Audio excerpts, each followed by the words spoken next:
നമുക്ക് ഏവർക്കും ഹൃദ്യമായ സ്വാഗതം. KSTAയുടെ ആഭിമുഖ്യത്തിൽ ഞാൻ അംഗമായിരുന്ന എൻ്റെ സംഘടന കൂടിയായിട്ടുള്ള KSTAയുടെ ആഭിമുഖ്യത്തിൽ സംഘടിപ്പിക്കുന്ന ഈ ക്ലാസ്സിലേക്ക് എന്നെ ക്ഷണിച്ചതിലുള്ള സ്നേഹവും സന്തോഷവും ഞാൻ ഏവരെയും ആദ്യം തന്നെ അറിയിക്കട്ടെ. പ്രത്യേകിച്ച് സരിത ടീച്ചറിനോടും വീരപ്പ മാഷിനോടും ഒക്കെയുള്ള ആ ഒരു സ്നേഹം ആദ്യം തന്നെ പങ്കുവെക്കുകയാണ്. ഞാൻ 2012 മുതൽ ഈ രംഗത്ത് പ്രവർത്തിക്കുന്നുണ്ട്. നിങ്ങളോടായതുകൊണ്ട് അത് പറഞ്ഞു എന്നേ ഉള്ളു. റിട്ടയർ ചെയ്തതിന് ശേഷമാണിത് വളരെ സ്ട്രോങ് ആക്കിയിട്ടുള്ളത്. അത് ഇപ്പോഴും തുടരുന്നുണ്ട്. കോഴിക്കോട്, പാലക്കാട്, മലപ്പുറം 3 ജില്ലകളിലായിട്ട് നിരവധി സ്ഥാപനങ്ങളിലും നിരവധി ഈ TTIകളിലും ഒക്കെ ഞാൻ ഇതിൻ്റെ ക്ലാസ് കൈകാര്യം ചെയ്യുന്നുണ്ട്. അപ്പോൾ അതിൽ പങ്കെടുക്കുന്ന ഓരോരുത്തരോടും ഞാൻ എൻ്റെ സ്വാഗതം അറിയിച്ച് നമുക്ക് ഇതിലേക്ക് കടക്കാം. നമ്മൾ കേട്ടിട്ട് മലയാളം പരീക്ഷ എന്ന് പറയുമ്പോൾ നമുക്ക് അത് വ്യക്തമായിട്ടും നമുക്കത് കേൾക്കാനും അത് മനസ്സിലാക്കാനും കഴിയണം. നിങ്ങൾ ഓരോരുത്തരും അവരവരുടെ ക്യാമറ ഓഫ് ചെയ്തോളൂ. ഞാൻ പറയാം, എന്നിട്ട് വേണമെന്നുണ്ടെങ്കിൽ ലാസ്റ്റ് ഞാൻ ഇത് നിങ്ങളുടെ സംശയങ്ങളുണ്ടെങ്കിൽ നമുക്കൊരു 5 മിനിറ്റ് അല്ലെങ്കിൽ ഒരു 10 മിനിറ്റ് ആ സംശയ നിവാരണത്തിനായിട്ട് എടുക്കാം. പരമാവധി നിങ്ങൾ ക്ലാസ്സുകൾ ശ്രദ്ധിക്കുക. നമ്മളിവിടെ ഞാൻ നമ്മുടെ ഒരു മുൻഗണനാ ക്രമം പാലിച്ചിട്ടാണ് ഞാൻ ഈ ക്ലാസ് എടുക്കുന്നത്. അപ്പം എന്നോട് നമ്മുടെ ഭാരവാഹികൾ ആവശ്യപ്പെട്ടതും അത് തന്നെയാണ്. കാരണം നിങ്ങൾക്ക് 18 മാർക്ക് ഇതിൽ കിട്ടിക്കഴിഞ്ഞാൽ നിങ്ങൾക്ക് ജയിക്കാൻ കഴിയും. ആ 18 മാർക്ക് എന്ന് പറയുന്നത് നമുക്ക് വളരെ വേഗത്തിൽ കൈകാര്യം ചെയ്യാൻ. കാരണം മലയാളത്തിൻ്റെ കാര്യത്തിൽ ഞാൻ ഉറപ്പ് തരാം, അതിൽ നമ്മൾ പറയുന്ന കാര്യങ്ങൾ കൈകാര്യം ചെയ്യാൻ ഉദ്ദേശിക്കുന്നത് സമാസമാണ്.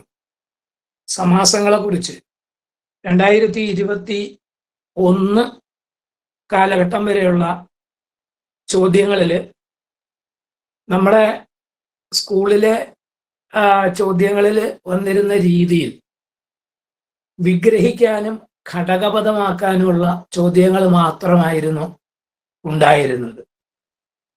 കഴിഞ്ഞ 2-3 ഭാഗങ്ങളായിട്ട് നമ്മൾ നോക്കുമ്പോൾ നമുക്ക് ഈ കേട്ടറ്റിന് വന്നിട്ടുള്ള ചോദ്യങ്ങളിൽ സമാസം നേരിട്ട് ഓരോ പേരെടുത്ത് പറഞ്ഞ് സമാസം ചോദിക്കാൻ ഇപ്പൊ തുടങ്ങിയിട്ടുണ്ട്. അപ്പൊ അതിനെ കുറിച്ചുള്ള ആദ്യം ഞാൻ എടുക്കുന്നത്, നമുക്ക് 100% ഷുവറായിട്ടുള്ള ടോപ്പിക്കുകളായിരിക്കും ആദ്യം എടുക്കുക. കാരണം അതിലെ മാർക്ക് നമുക്ക് വളരെ പ്രധാനമാണ്. കേട്ടറ്റിന് 30 മാർക്കാണ്. നമ്മൾ 10, 10, 10 എന്നതിനെ തിരിക്കും. ആദ്യത്തെ 10 എന്ന് പറയുന്നത് വ്യാകരണവും ഭാഷാ പ്രയോഗവും, അതുപോലെ തന്നെ GK പോലെ വരുന്ന ഒരു 2 ചോദ്യവും. പൊതുവെ അങ്ങനെയാണ് കേട്ടറ്റിന്. ഞാനിത് നിങ്ങളെ പറഞ്ഞ് മനസ്സിലാക്കുന്നത് മറ്റൊന്നും കൊണ്ടല്ല, ഇത് നമുക്കത് വളരെ പ്രയോജനപ്രദമായിരിക്കും. ഇത് കാരണം ഇതിൻ്റെ സിലബസും ഇതിൻ്റെ കാര്യങ്ങളും അറിഞ്ഞ് പഠിച്ചു കഴിഞ്ഞാൽ നമുക്കത് വളരെ വേഗത്തിൽ നേടിയെടുക്കാൻ കഴിയും എന്നുള്ളത് 100% ഉറപ്പാണ്. കാര്യം ആദ്യത്തെ 10 എന്ന് ഞാൻ പറഞ്ഞ 4 മാർക്ക് വ്യാകരണം, ഏകദേശം ഒരു 4 മാർക്ക് പദ വിഭാഗവുമായിട്ട് ബന്ധപ്പെട്ട അല്ലെ ഭാഷാ പ്രയോഗവുമായി ബന്ധപ്പെട്ടുള്ള ചോദ്യങ്ങൾ. പിന്നീട് വരുന്നത് നമുക്ക് 2 മാർക്കിന് പിന്നെ സാഹിത്യവുമായി ബന്ധപ്പെട്ടുള്ള ചോദ്യം. അതാണ് ആദ്യത്തെ 10ൽ വരിക. ആദ്യത്തെ 10ൽ വ്യാകരണവുമായി ബന്ധപ്പെട്ട് 4 ചോദ്യങ്ങൾ നമ്മൾ പ്രതീക്ഷിക്കുന്നുണ്ട് എപ്പോഴും.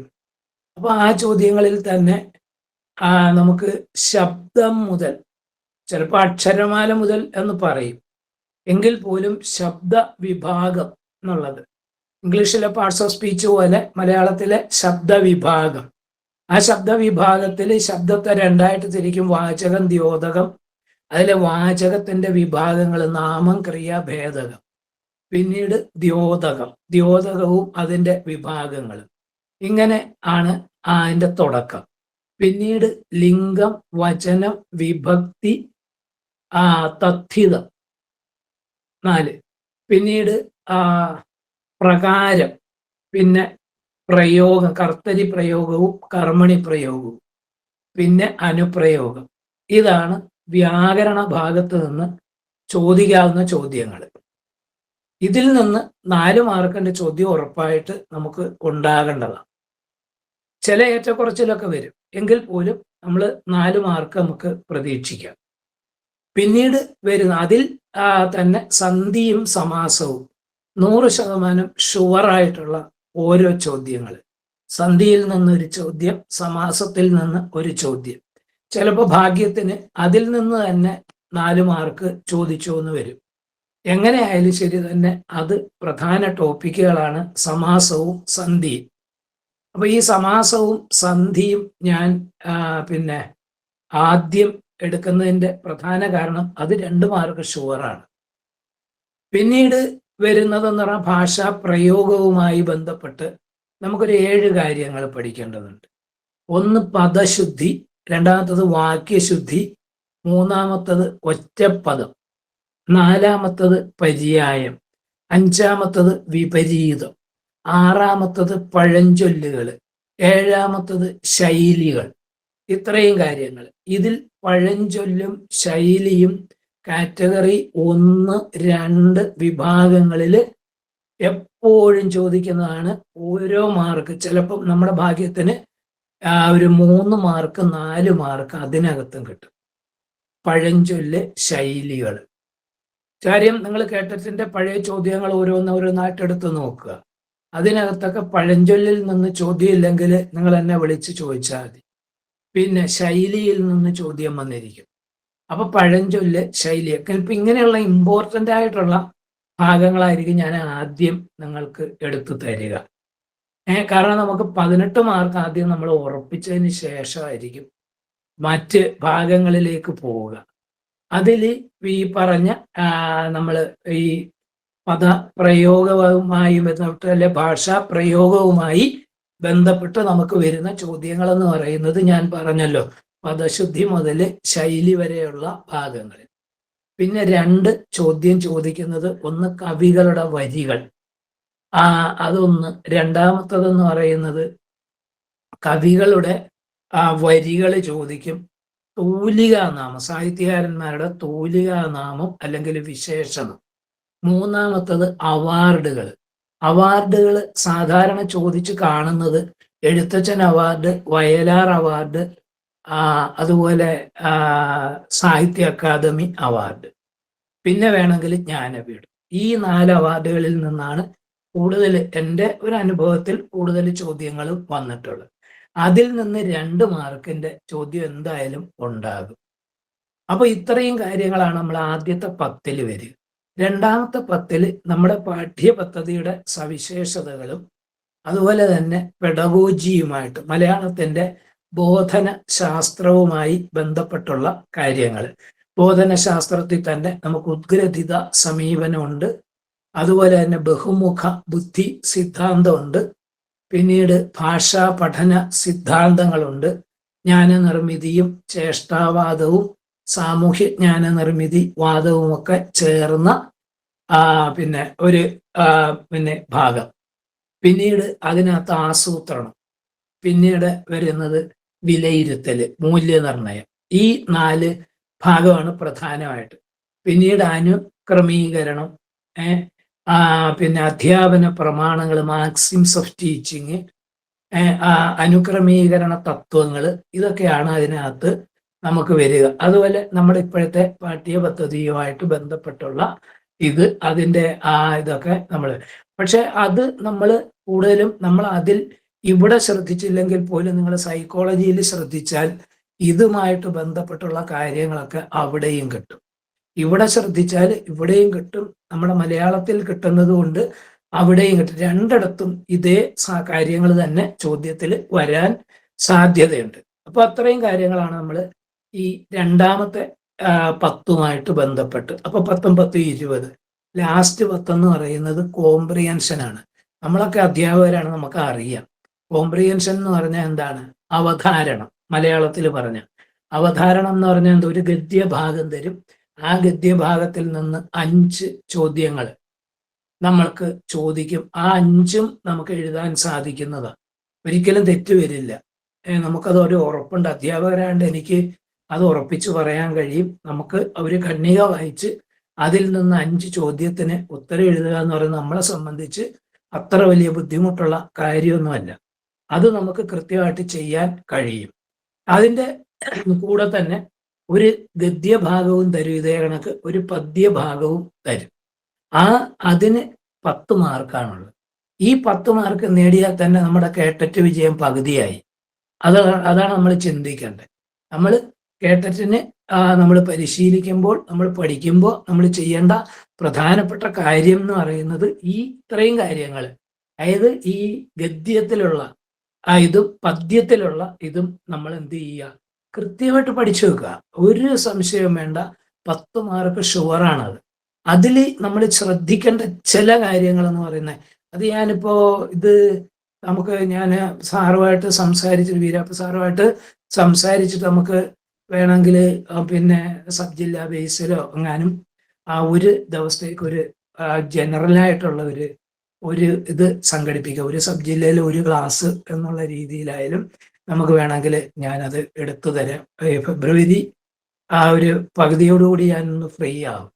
അതുവരെ എന്ന് പറഞ്ഞാൽ ഇപ്പൊ തന്നെ എനിക്ക് ഇന്ന് ഒരു ക്ലാസ് ചെയ്യാൻ വേറെ മാറ്റി വെച്ചിട്ട്, കാരണം വീരാപ്പ സാറും ഉണ്ണി സാറും ഒക്കെ വളരെ ഇതായിട്ട് പറഞ്ഞപ്പോൾ ഞാൻ ഇന്നത്തെ ഒരു ക്ലാസ് നാളത്തേക്ക് ചേഞ്ച് ചെയ്തിട്ട് ഇന്ന് കയറിയതാണ്. ഇനിയും നമുക്ക് ഒഴിവ് വരുന്നത് ഞായറാഴ്ച ഒരു ഒഴിവാണ് എനിക്കിനി വൈകിട്ട് രാത്രിയിലുള്ളത്. ബാക്കി ദിവസങ്ങളെല്ലാം ഇപ്പോൾ ഫില്ലായിട്ട് കിടക്കാണ്. അപ്പോൾ അത് ഞാൻ പരമാവധി വേഗത്തിൽ ഇതിനകത്ത് വേണ്ടുന്നത് ചെയ്യാം. നമുക്കൊരു ഫെബ്രുവരി 15 ശേഷം, നമ്മുടെ എക്സാം ഇതുവരെ തീരുമാനിച്ചിട്ടില്ലെങ്കിലും മറ്റ് ഇതിൻ്റെ കൂടെ അപേക്ഷിച്ചിട്ടുള്ളവരുണ്ടല്ലോ, നമ്മുടെ 21 തീയതിയും 23 നടക്കുന്ന പരീക്ഷകൾക്ക് നമ്മൾ തയ്യാറെടുത്തിട്ടുള്ള ആളുകളുണ്ട്.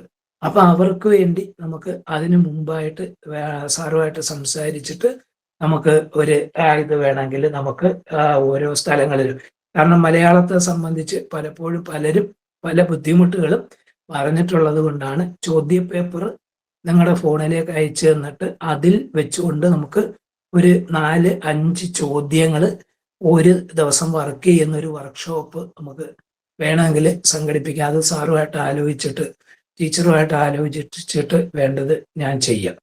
അപ്പോൾ ഇവിടെ നമ്മൾ ചെയ്യേണ്ടതെന്ന് പറയുന്നത് ഈ കോംപ്രിഹെൻഷൻ എന്ന് പറയുന്ന ഭാഗം നമ്മൾ കൃത്യമായിട്ട് മനസ്സിലാക്കി വെച്ച് കഴിഞ്ഞാൽ നമുക്ക് ഒരുപാട് ഗുണം ചെയ്യും. അത് 10 മാർക്കാണ് അതിൻ്റെ. പിന്നീട് നമുക്ക് 8 മാർക്ക് നേടിയാൽ മതി. ആ 8 മാർക്കിൽ സന്ധിയും സമാസവും ഓരോ മാർക്ക് വരും. അപ്പോൾ 12 പിന്നീട് വരുന്നത് പഴഞ്ചൊല്ലും ശൈലികളും കൂടെ ഒരു 3 മാർക്ക് നമുക്ക് കൂട്ടാം. അപ്പോൾ 15 മാർക്കായി. പിന്നെ താളവ്യത്യാസം, അതായത് സമാന താളത്തിലും വ്യത്യസ്ത താളത്തിലും ഉള്ള വരികൾ കണ്ടെത്താനുള്ള ചോദ്യം വരാറുണ്ട്. അപ്പൊ സമാന താളത്തിലും വ്യത്യസ്ത താളത്തിലും ഉള്ള വരികൾ കണ്ടെത്താനുള്ള ചോദ്യം, അത് എളുപ്പത്തിൽ ഒരു ചെറിയൊരു ട്രിക്കിലൂടെ നമുക്ക് വേഗത്തിൽ ആ ഒരു മാർക്ക് സ്വന്തമാക്കാൻ പറ്റും. അപ്പൊ 16 മാർക്ക് അതിൽ തന്നെ വന്നു. കവികളുടെ വരികൾ ഷുവർ ക്വസ്റ്റ്യനാണ്, അത് 17. പിന്നീട് വരുന്നതെന്ന് പറയുന്നത് ഈ പദശുദ്ധി, വാക്യശുദ്ധി, ഒറ്റപ്പദം, പര്യായം, വിപരീതം, ഇവയിൽ നിന്നൊരു 2 മാർക്ക് നമുക്ക് കിട്ടും. ചുരുക്കത്തിൽ 19 മാർക്കിന്റെ കാര്യങ്ങൾ നമ്മൾ നന്നായിട്ട് പഠിച്ച് ബാലൻസ് ആണ് പിന്നെ നമുക്ക് വേണ്ടുന്നത്. ഈ മാർക്കിൽ നമുക്ക് മലയാളത്തിൽ നമ്മൾ എത്ര സ്കോർ ചെയ്യുന്നോ, എത്ര കൂടുതൽ സ്കോർ ചെയ്യുന്നോ അത്രയും നമുക്ക് മറ്റ് വിഷയങ്ങളിൽ കുറച്ച് മതി. അങ്ങനെ നമ്മളൊന്ന് കാണിച്ചാൽ, എൻ്റെ ഒരു കണക്കുകൂട്ടൽ എന്ന് പറയുമ്പോൾ എപ്പോഴും 18 മാർക്കാണ് ഒരു ഇതിനുള്ളത്. അപ്പം നമ്മൾ കാറ്റഗറി 1 5 ഇത് വരും, കാറ്റഗറി 2 സോഷ്യൽ സ്റ്റഡീസ് സയൻസ് തിരിഞ്ഞാൽ തന്നെ 60 മാർക്ക്. അത് 150 മാർക്ക് അതിലും വരും. അപ്പൊ ഇതിൽ രണ്ടിലും നമുക്ക് 18 മാർക്ക് വീതം 18 5 90 മാർക്കാണ് ഇത് പാസ്സാവാൻ നമുക്ക് വേണ്ടത്. അപ്പൊ ആ 90 മാർക്ക് എന്ന് പറയുന്നത് ഈസി ആയിട്ട് നമുക്ക് നേടാൻ കഴിയും. മലയാളത്തിലെ 18 നമ്മൾ ഉറപ്പിച്ചിട്ടാണ് നമ്മൾ പരീക്ഷയ്ക്ക് പോകുന്നത്. അല്ലെങ്കിൽ നിങ്ങൾ ആ പരീക്ഷ എഴുതി കഴിഞ്ഞിട്ട് നിങ്ങൾ ആലോചിച്ചാൽ അത് ചിന്തിക്കും, അത് നിങ്ങൾ പറയും. ശരി, അപ്പൊ നമുക്ക് ഇന്ന് ഞാൻ ക്ലാസ്സിലേക്ക് കിടക്കാണ്. ഞാൻ ഈ ആമുഖമായിട്ട് നിങ്ങൾക്ക് ഇതിന്റെ ആ സിലബസ്, ഇതിന്റെ കാര്യങ്ങൾ നമ്മളെപ്പോഴും പഠിക്കുമ്പോഴായാലും നമ്മൾ അറിഞ്ഞിരിക്കേണ്ട ഒരു പ്രധാന കാര്യം എന്ന് പറയുന്നത് നമ്മൾ എന്തിനെ കുറിച്ചാണ് പഠിക്കുന്നത്, അല്ലെ എന്തിനെ കുറിച്ചാണ് പഠിപ്പിക്കുന്നത്. ആ ഒരു ഇത് നമ്മുടെ ഉള്ളിൽ എപ്പോഴും ഉണ്ടാകണം. കാരണം അതാണ് നമ്മളെ മുന്നോട്ട് നയിക്കുന്നത്, നമ്മളെ ജയത്തിലേക്കും പരാജയത്തിലേക്കും നയിക്കുന്നത്. അപ്പൊ ഞാൻ അതിന്റെ ഒരു ഇത് ഒന്ന് സൂചിപ്പിച്ചു എന്നേ ഉള്ളൂ. നമുക്ക് സമാസങ്ങളില് പ്രത്യയങ്ങളെ കൂടാതെ സമാസം എന്ന് പറഞ്ഞാൽ എന്താണ് എന്ന് ആദ്യം നമ്മൾ മനസ്സിലാക്കുക. സമാസം എന്ന് പറഞ്ഞാല് പ്രത്യയങ്ങളെ കൂടാതെ, പ്രത്യയങ്ങൾ എന്ന് പറഞ്ഞാൽ വിഭക്തിയുടെയോ ലിംഗത്തിന്റെയോ വചനത്തിന്റെയോ ഒക്കെ പ്രത്യയങ്ങൾ, ആ പ്രത്യയങ്ങളെ കൂടാതെ അന്യോന്യം ചേർച്ചയുള്ള പദങ്ങളെ കൂട്ടിച്ചേർക്കുന്നതാണ് സമാസം എന്ന് പറയുന്നത്. ഞാൻ സ്ക്രീനിലിട്ട് ചെയ്യുന്നതെന്ന് പറയുന്നത് നിങ്ങൾക്ക് അതിൻ്റെ ആ കാര്യം വ്യക്തമായിട്ട് ബോധ്യമാകാൻ വേണ്ടിയാണ് ഇത് സ്ക്രീൻ ഷെയർ ചെയ്ത് ഇത് ചെയ്യുന്നത്. അതുകൊണ്ടാണ്. കാരണം മലയാളം ആയതുകൊണ്ട് പലത് എഴുതി കാണിക്കേണ്ടി വരും. അപ്പൊ അത് ആ ഒരു എളുപ്പത്തിന് വേണ്ടിയാണ് ഞാനത് ഇങ്ങനെ ചെയ്യുന്നത്. അപ്പം സമാസം എന്ന് പറയുമ്പോൾ പ്രത്യയങ്ങളെ കൂടാതെ അന്യോന്യം ചേർച്ചയുള്ള പദങ്ങളെ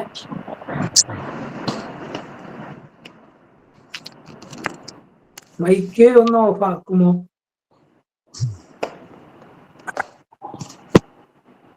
സമാസം എന്ന് പറഞ്ഞാൽ ഞാൻ പറഞ്ഞല്ലോ, പ്രത്യയങ്ങളെ കൂടാതെ അന്യോന്യം ചേർച്ചയുള്ള പദങ്ങളെ കൂട്ടിച്ചേർക്കുന്നതാണ് സമാസം. അപ്പൊ നമുക്കറിയാം, നദീതീരം എന്ന് പറയുമ്പോൾ അവിടെ നദി എന്ന പദത്തെയും തീരം എന്ന പദത്തെയും നമ്മൾ കൂട്ടിച്ചേർത്തു. അതാണ് നദീതീരം എന്ന് പറയുന്നത്. പുലിവാൽ എന്ന് പറഞ്ഞാൽ എന്താ? പുലി വാൽ, രണ്ട് പദങ്ങൾ, ഇത് പരസ്പരം ചേരുന്ന പദങ്ങളാണ്. അതേ സമയത്ത് നദി വാലും പുലി തീരവും പറ്റില്ലല്ലോ, കാരണം അത് അന്യോന്യം ചേർച്ചയുള്ള പദങ്ങളല്ല. അപ്പം അന്യോന്യം ചേർച്ചയുള്ള പദങ്ങൾ, പ്രത്യയങ്ങൾ ഒഴിവാക്കി കൂട്ടിച്ചേർക്കുക, അതിനാണ് സമാസം എന്ന് നമ്മൾ പറയുന്നത്. ആ സമാസിച്ച പദത്തെ നമുക്ക് എന്ത് ചെയ്യാം? അതിലെ രണ്ട് പദങ്ങളായിട്ട് വേർതിരിക്കും. അങ്ങനെ വേർതിരിക്കുന്നതിന് നമ്മൾ എന്ത് ചെയ്യണം? അവിടെ പ്രത്യയം അതിൻ്റെ ഇടയ്ക്ക് വെച്ചു കൊടുക്കണം. അങ്ങനെ പ്രത്യയം ചേർത്ത് അതിനെ ഘടകപദങ്ങളായിട്ട് വേർതിരിക്കുന്ന പ്രക്രിയയാണ് നമ്മൾ വിഗ്രഹിക്കുക എന്ന് പറയുന്നത്.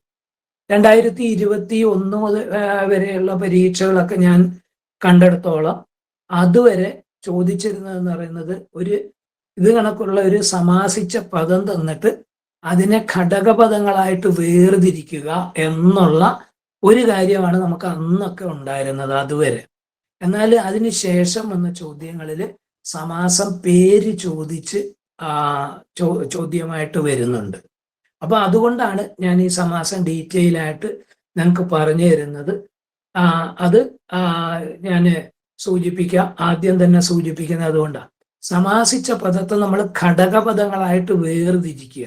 അപ്പൊ നദീതീരം എന്ന സമാസിച്ച പദത്തെ നമ്മൾ ഘടകപദങ്ങളായിട്ട്, അല്ലെങ്കിൽ അതിനെ ഘടകപദങ്ങളായിട്ട് വേർതിരിക്കുന്ന ആ പ്രക്രിയയ്ക്ക് ഒരു പേരുണ്ട്. അതിനാണ് നമ്മൾ വിഗ്രഹിക്കുക എന്നാണ്. പഴയ കാലത്തെ ചോദ്യങ്ങളിലൊക്കെ അങ്ങനെ ഒരു ചോദ്യം ഉണ്ടായിരുന്നു, വിഗ്രഹിച്ച് സമാസം നിർണയിക്കുക എന്നായിരുന്നു ആ ചോദ്യങ്ങൾ. നമുക്കൊക്കെ അറിയാം, നമ്മളിൽ പലരും പഠിച്ചിരുന്ന കാലത്ത് അങ്ങനെയുള്ള ചോദ്യങ്ങൾ വന്നിരുന്നു. എന്താണെന്ന് ചോദിച്ചു കഴിഞ്ഞാൽ, സമാസിച്ച പദങ്ങളെ ഘടകപദങ്ങളായിട്ട് വേർതിരിച്ചിട്ട് വേണം അതിലെ സമാസം നിർണയിക്കാൻ. അതാ വിഗ്രഹിച്ച് സമാസം നിർണയിക്കുക. എന്താ വിഗ്രഹിക്കുക എന്ന് പറഞ്ഞാൽ സമാസിച്ച പദത്തെ നമ്മൾ ആ ആദ്യത്തെ പദം രണ്ടാമത്തെ പദം ഇങ്ങനെ വേർതിരിച്ചെടുക്കും. ഇപ്പൊ നദിയുടെ തീരം എന്ന് നമ്മൾ വേർതിരിക്കും. നദിയുടെ തീരം. പുലിവാൽ എന്ന് പറയുന്ന പദം നമ്മൾ വിഗ്രഹിക്കുമ്പോൾ പുലിയുടെ വാൽ എന്ന് പറയും. അങ്ങനെ നമ്മൾ വേർതിരിക്കും. ജീവിതയാത്ര എന്ന പദം നമ്മൾ ഘടകപദമാക്കിയാൽ ജീവിതമാകുന്ന യാത്ര എന്ന് നമ്മൾ തിരിക്കും. മഞ്ഞക്കിളി എന്ന പദം നമ്മൾ ഘടകപദങ്ങളായിട്ട് വേർതിരിച്ചാൽ മഞ്ഞ നിറമുള്ള കിളി എന്നോ മഞ്ഞയായ കിളി എന്നോ നമ്മൾ വേർതിരിക്കും. പച്ചപ്പട്ട് എന്നുള്ള പദം പച്ചയായ പട്ട് അല്ലെങ്കിൽ പച്ച നിറമുള്ള പട്ട്. കൃഷിഭൂമി എന്ന പദം നമ്മൾ വേർതിരിച്ചു കഴിഞ്ഞാൽ കൃഷിക്കുള്ള ഭൂമി. എങ്ങനെ നമ്മൾ തിരിക്കും. സ്വർണവള എന്ന് പറയുമ്പോൾ സ്വർണം കൊണ്ടുള്ള വള. ഇങ്ങനെ നമ്മൾ വേർതിരിക്കും. ഇതാണ് ഘടകപദമായിട്ട് വേർതിരിക്കുക അല്ലെ വിഗ്രഹിക്കുക എന്ന് പറയുന്നത്. ഇപ്പൊ ഞാൻ രണ്ട് കാര്യമാണ് പറഞ്ഞത്. സമാസം എന്ന് പറഞ്ഞാൽ എന്താണ്? പ്രത്യയങ്ങൾ ഒഴിവാക്കി അന്യോന്യം ചേർച്ചയുള്ള പദങ്ങളെ കൂട്ടിച്ചേർക്കുന്നത് സമാസം. പ്രത്യയങ്ങൾ ചേർത്ത് ആ പദങ്ങളെ വിഘടിപ്പിക്കുക, വേർപെടുത്തുക, അതിനാണ് നമ്മൾ വിഗ്രഹിക്കുക എന്ന് പറയുന്നത്. അങ്ങനെ നമ്മൾ വിഗ്രഹിക്കുമ്പോൾ കിട്ടുന്ന ഘടകപദങ്ങൾ രണ്ടെണ്ണം, പ്രധാനമായിട്ടും രണ്ടെണ്ണമാണുള്ളത്. അതിൽ ആദ്യത്തെ പദത്തിന് നമ്മൾ പൂർവപദം എന്ന് പറയും. രണ്ടാമത്തെ പദത്തിന് നമ്മൾ ഉത്തരപദം എന്ന് പറയും. അപ്പൊ പൂർവപദവും ഉത്തരപദവും. പൂർവപദത്തിന് പ്രാധാന്യമുള്ളത് ഉത്തരപദത്തിന് പ്രാധാന്യമുള്ളതെന്നൊക്കെ നമ്മൾ പറയുന്ന അതുകൊണ്ടാണ്. അപ്പൊ ഘടകപദങ്ങൾ ഇപ്പൊ നദീതീരം നമ്മൾ വിഗ്രഹിക്കുന്നു. നദിയുടെ തീരം എന്ന് നമ്മൾ വിഗ്രഹിക്കുന്നു. നദിയുടെ തീരം, നദി ഒരു പദം, ആദ്യത്തെ പദം. അപ്പൊ അതിനെ നമ്മൾ പൂർവപദം എന്ന് പറയും. ഇനി തീരം എന്നുള്ളത് രണ്ടാമത്തെ പദം, ഉത്തരപദം. അപ്പൊ ആദ്യ പദത്തിന് നമ്മൾ പൂർവപദം എന്ന് പറഞ്ഞു, രണ്ടാമത്തെ പദത്തിന് നമ്മൾ ഉത്തരപദം എന്ന് പറഞ്ഞു. ഈ പറഞ്ഞ പൂർവപദത്തിന്റെയും ഉത്തരപദത്തിന്റെയും പ്രാധാന്യം നോക്കും.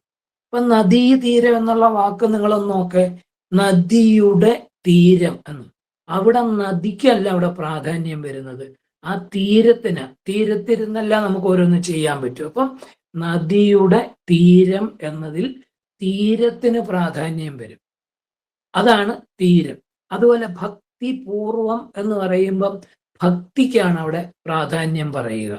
ഭക്തിയോടുകൂടി എന്നാണ് അത് വിഗ്രഹിക്കുക. അപ്പൊ ഭക്തിക്കാണ് അവിടെ പ്രാധാന്യം പറയുക. അതുപോലെ തന്നെ അച്ഛനമ്മമാർ എന്ന് പറഞ്ഞു കഴിഞ്ഞാൽ അച്ഛനും അമ്മയും രണ്ടുപേർക്കും തുല്യ പ്രാധാന്യമാണ് അവിടെ. അതായത് പൂർവപദത്തിനും ഉത്തരപദത്തിനും തുല്യ പ്രാധാന്യം വരും. ഇനി ഈ രണ്ട് പദങ്ങൾക്കും പ്രാധാന്യമില്ലാത്ത ഒരു സമാസവും ഉണ്ട്. ആ സമാസത്തെ നമ്മൾ പറയുന്നത് ബഹുവ്രീഹി എന്നാണ്. രണ്ട് പദത്തിനും പ്രാധാന്യമില്ല എന്ന് വെച്ചാൽ അന്യപദത്തിനായിരിക്കും പ്രാധാന്യം. ഈ രണ്ട് പദങ്ങളിലും പറയുന്ന ഗുണങ്ങളുള്ള വസ്തുവിനോ വ്യക്തിക്കോ ആയിരിക്കും പ്രാധാന്യം. അതാണ് നാലാമത്തെ ഇത്. ഇങ്ങനെ ഘടകപദങ്ങളുടെ പ്രാധാന്യം നോക്കി നമ്മൾ സമാസം ഏതൊക്കെയാണെന്ന് നമ്മൾ നിശ്ചയിക്കും. അതനുസരിച്ചിട്ട് സമാസം 4 വിധം വരും. ഒന്ന് അവ്യയീഭാവൻ, രണ്ടാമത്തത് തത്പുരുഷൻ, മൂന്നാമത്തത് ദ്വന്ദ്വൻ, നാലാമത്തത് ബഹുറീഹി. നമ്മൾ ഈ 4 സമാസവും പഠിക്കുമ്പോൾ ഓരോന്നോരോന്നായിട്ട് ഞാൻ പറയാം. അതിൽ നമ്മൾ അറിഞ്ഞിരിക്കേണ്ടത് ഏത് പദത്തിനാണ് പ്രാധാന്യം പറയുന്നത്. ആ പ്രാധാന്യം അത് വെച്ചിട്ട് നമ്മൾ അതിനെ വിഗ്രഹിച്ച് നോക്കിയാൽ മതി. അപ്പൊ നമുക്ക് അത് ഏത് സമാസമാണെന്ന് നമുക്ക് മനസ്സിലാവും. പദങ്ങളുടെ പ്രാധാന്യം അനുസരിച്ചാണ് 4 വിധ സമാസങ്ങളുണ്ട്. അതിൽ 1 അവ്യയീഭാവൻ, 2 തത്പുരുഷൻ, 3 ദ്വന്ദ്വൻ, നാലാമത്തത് ബഹുവ്രീഹി. ഇതാണ് സമാസങ്ങൾ. ഇനി സമാസങ്ങളിൽ നമുക്ക് ഓരോന്നോരോന്നായിട്ട് നമുക്ക് നോക്കാം. ആദ്യത്തെ സമാസം എന്താണെന്ന് ചോദിച്ചു കഴിഞ്ഞാൽ പൂർവപദത്തിന് പ്രാധാന്യമുള്ള സമാസമാണ് അവ്യയീഭാവ സമാസം. പൂർവപദത്തിന് പ്രാധാന്യമുള്ള സമാസമാണ് അവ്യയീഭാവ സമാസം എന്ന് പറയുന്നത്. അവ്യയീഭാവനാണ് ആദ്യത്തെ സമാസം. ഈ അവ്യയീഭാവ സമാസം എന്ന് പറയുന്നത് സംസ്കൃതത്തിലാണ് ധാരാളമുള്ളത്. സംസ്കൃതത്തിൽ നിന്നും നമ്മൾ സ്വീകരിച്ച പദങ്ങളിലാണ് ഈ സമാസം അധികവും കാണുന്നത്. അതിന് ഞാൻ കുറച്ച് ഉദാഹരണങ്ങൾ ഇവിടെ ഇട്ടിട്ടുണ്ട്. നമ്മളൊരു 2, 4, 6, 8 ഉദാഹരണങ്ങൾ ഞാൻ ഇതിൽ കൊടുത്തിട്ടുണ്ട്. അതുകൊണ്ടാണ് ഞാൻ ഈ സ്ക്രീൻ ഷെയർ ചെയ്ത് നിങ്ങളെ ഇത് കാണിക്കുന്നത്. കാരണം ഈ സമാസം നമുക്ക് കൃത്യമായിട്ട് മനസ്സിലാവണമെങ്കിൽ, അതുപോലെ ഇത് കഴിഞ്ഞ് ഞാൻ എടുക്കുന്ന സന്ധി അതും കൃത്യമായിട്ട് മനസ്സിലാവണമെങ്കിൽ ഇങ്ങനെ നിങ്ങൾക്ക് എഴുതി കാണിച്ചു കഴിഞ്ഞാൽ കുറച്ചുകൂടി ഇത് നിങ്ങൾക്ക് എളുപ്പം മനസ്സിലാകും. ഇവിടെ നമ്മൾ അതിന് ഉദാഹരണമായിട്ട് ഞാൻ ആദ്യം കൊടുത്തിട്ടുള്ളത് സരസം എന്ന പദമാണ്. സരസം എന്ന പദത്തെ നമ്മൾ വിഗ്രഹിക്കുമ്പോൾ പ്രത്യേകം ചേർത്ത് വേർപെടുത്തുമ്പോൾ രസത്തോടു കൂടി എന്നാണ് വരിക. രസത്തോടു കൂടി എന്ന് നമ്മൾ പറയുമ്പോൾ അവിടെ കൂടിക്കാണോ പ്രാധാന്യം, രസത്തിനാണോ പ്രാധാന്യം എന്ന് ചോദിച്ചു കഴിഞ്ഞാൽ നമുക്ക് ധൈര്യമായിട്ട് പറയാം രസത്തിനാണ് അവിടെ പ്രാധാന്യം. അതോടുകൂടി എന്നാണ് അവിടെ നമ്മൾ വിഗ്രഹിച്ചേക്കുന്നത്. അപ്പൊ അതിനാണ് പ്രാധാന്യം വരിക, രസത്തിന്. അപ്പൊ അതുകൊണ്ട് പൂർവപദത്തിന് പ്രാധാന്യം വരുന്നത്. അപ്പൊ ഇതൊരു പിന്നണിയില്ലേ, ചുമല കണ്ടാൽ മഞ്ഞ കണ്ടാൽ ഹലോ ഹലോ ഹലോ ആ മൈക്ക് ഓഫ് ചെയ്യൂ. അല്ലാത്തവരെ മൈക്ക് ഓഫ് ചെയ്യാത്തവരെ റിമൂവ് ചെയ്യൂ. ഓക്കെ മാഷ് തുടങ്ങിക്കോളൂ. ഓക്കെ. അപ്പം സരസം എന്ന് പറയാൻ രസത്തോടു കൂടി എന്നാണ് നമ്മൾ വിഗ്രഹിച്ചത്. അവിടെ രസത്തിന് പ്രാധാന്യം വരുന്നത് കൊണ്ട് അവിടെ അവ്യയീഭാവ സമാസം എന്ന് നമ്മൾ പറയും. രണ്ടാമത് മറ്റൊരു പദം സവിനയം. സവിനയം എന്ന് വെച്ചാൽ വിനയത്തോട് കൂടി എന്ന് വരും. വിനയത്തോടു കൂടി സവിനയം, വിനയത്തിന് പ്രാധാന്യം വരും അവിടെ. അപ്പൊ അതുകൊണ്ട് അവ്യയീഭാവ സമാസം. ഭക്തിപൂർവം, ഭക്തി എന്നുള്ള പദം ആദ്യം തന്നെയാണ് ഇരിക്കുന്നത്. മറ്റതിലൊക്കെ നമുക്ക് രണ്ടാമത് വരും.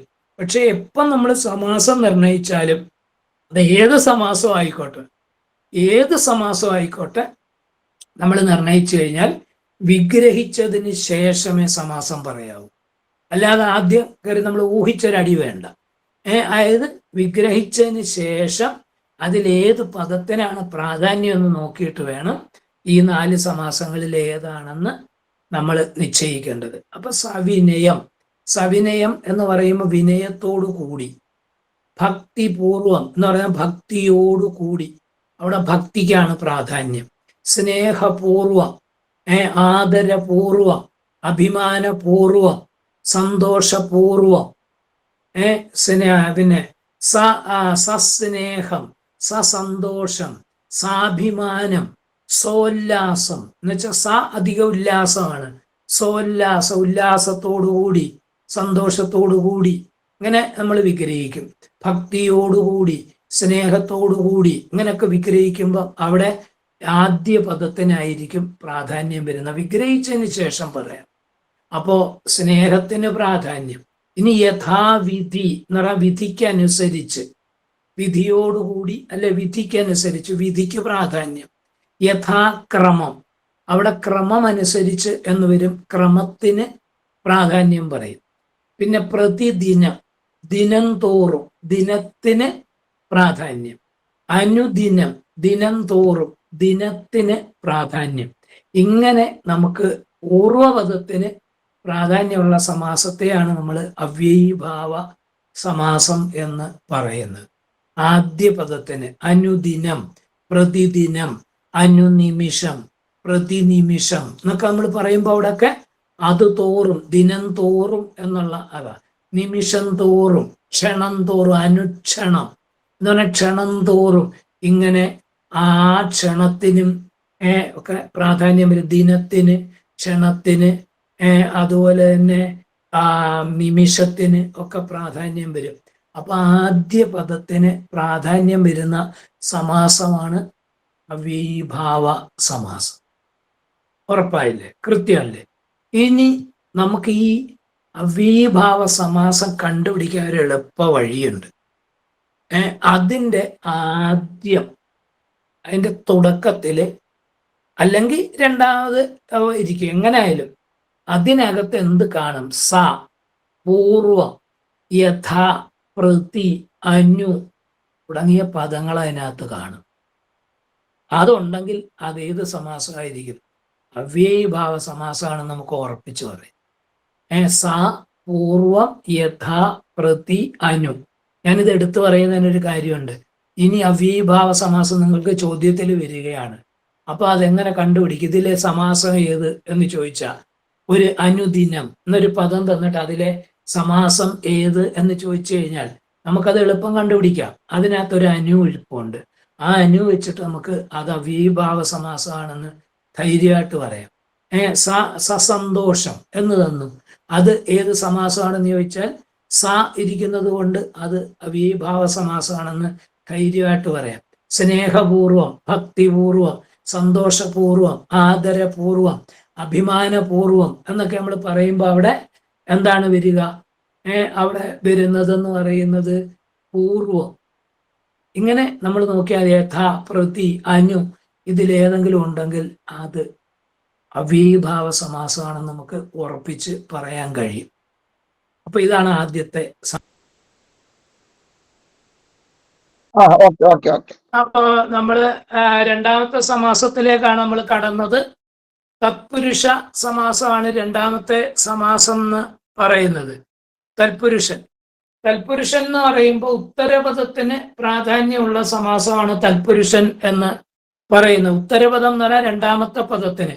ഇപ്പൊ ഞാൻ നേരത്തെ പറഞ്ഞില്ല, നദീ തീരം എന്ന് പറയുമ്പോൾ അവിടെ നദി ആദ്യത്തെ പദം, തീരം രണ്ടാമത്തെ പദം. നമ്മൾ തീരത്തെ കുറിച്ചാണ് പറയുന്നത്. അത് നദിയുടെ തീരമാകാം, കടലിന്റെ തീരമാകാം, ഏതായാലും നമ്മൾ തീരത്തെ കുറിച്ചാണ് പറയുന്നത്. അപ്പൊ രണ്ടാമത്തെ പദത്തിനാണ് അവിടെ പ്രാധാന്യം വരുന്നത്. അതുകൊണ്ട് അതിൻ്റെ സമാസം നമ്മൾ ചോദിച്ചു കഴിഞ്ഞാൽ തത്പുരുഷ സമാസം നമ്മൾ പറയും. തൽപുരുഷനിൽ ആദ്യ പദം വിശേഷണമായിരിക്കും, രണ്ടാമത്തെ പദം വിശേഷ്യമായിരിക്കും. തൽപുരുഷനിലെ ആ രീതി അതാണ് കേട്ടോ. ആദ്യ പദം വിശേഷണവും രണ്ടാമത്തെ പദം വിശേഷ്യവും ആയിരിക്കും. അതാണ് ഇതിൻ്റെ രീതി എന്ന് പറയുന്നത്. തൽപുരുഷ സമാസത്തിന്റെ പ്രത്യേകത അതാണ്. ആദ്യ പദം വിശേഷണം, രണ്ടാമത്തെ പദം വിശേഷ്യം ആയിരിക്കും. ഇത് പല രീതിയിൽ വരും. തൽപുരുഷ സമാസം മൊത്തം 12 എണ്ണമാണ് ഇതുള്ളത്. ഈ 12 എണ്ണം എന്ന് കേൾക്കുമ്പോൾ അത്രയും ഒരു ഇത് വരണ്ട. അതായത് നമ്മൾ 7 വിഭക്തിയാണ് ഉള്ളത്. ഈ 7 വിഭക്തി അനുസരിച്ചിട്ട് നമ്മൾ ഇതിനെ നമ്മള് 7 തൽപുരുഷ സമാസമുണ്ട്. അത് വിഭക്തിക്ക് അനുസരിച്ച് നമ്മൾ ഏത് വിഭക്തിയുടെ പ്രത്യയം വെച്ചാണോ ഇതിനെ വിഗ്രഹിക്കുന്നത് എന്ന് വെച്ചാൽ അതിനനുസരിച്ചാണ് തൽപുരുഷൻ 7 വിധത്തിൽ വരും. അത് ഏതൊക്കെയാണെന്ന് ചോദിച്ചാൽ നമ്മൾ ഓരോന്നോരോന്നായിട്ട് ഞാൻ പറയാം. ആദ്യത്തെ വിഭക്തി നിർദ്ദേശിക വിഭക്തിയാണ്. ആദ്യത്തെ വിഭക്തി.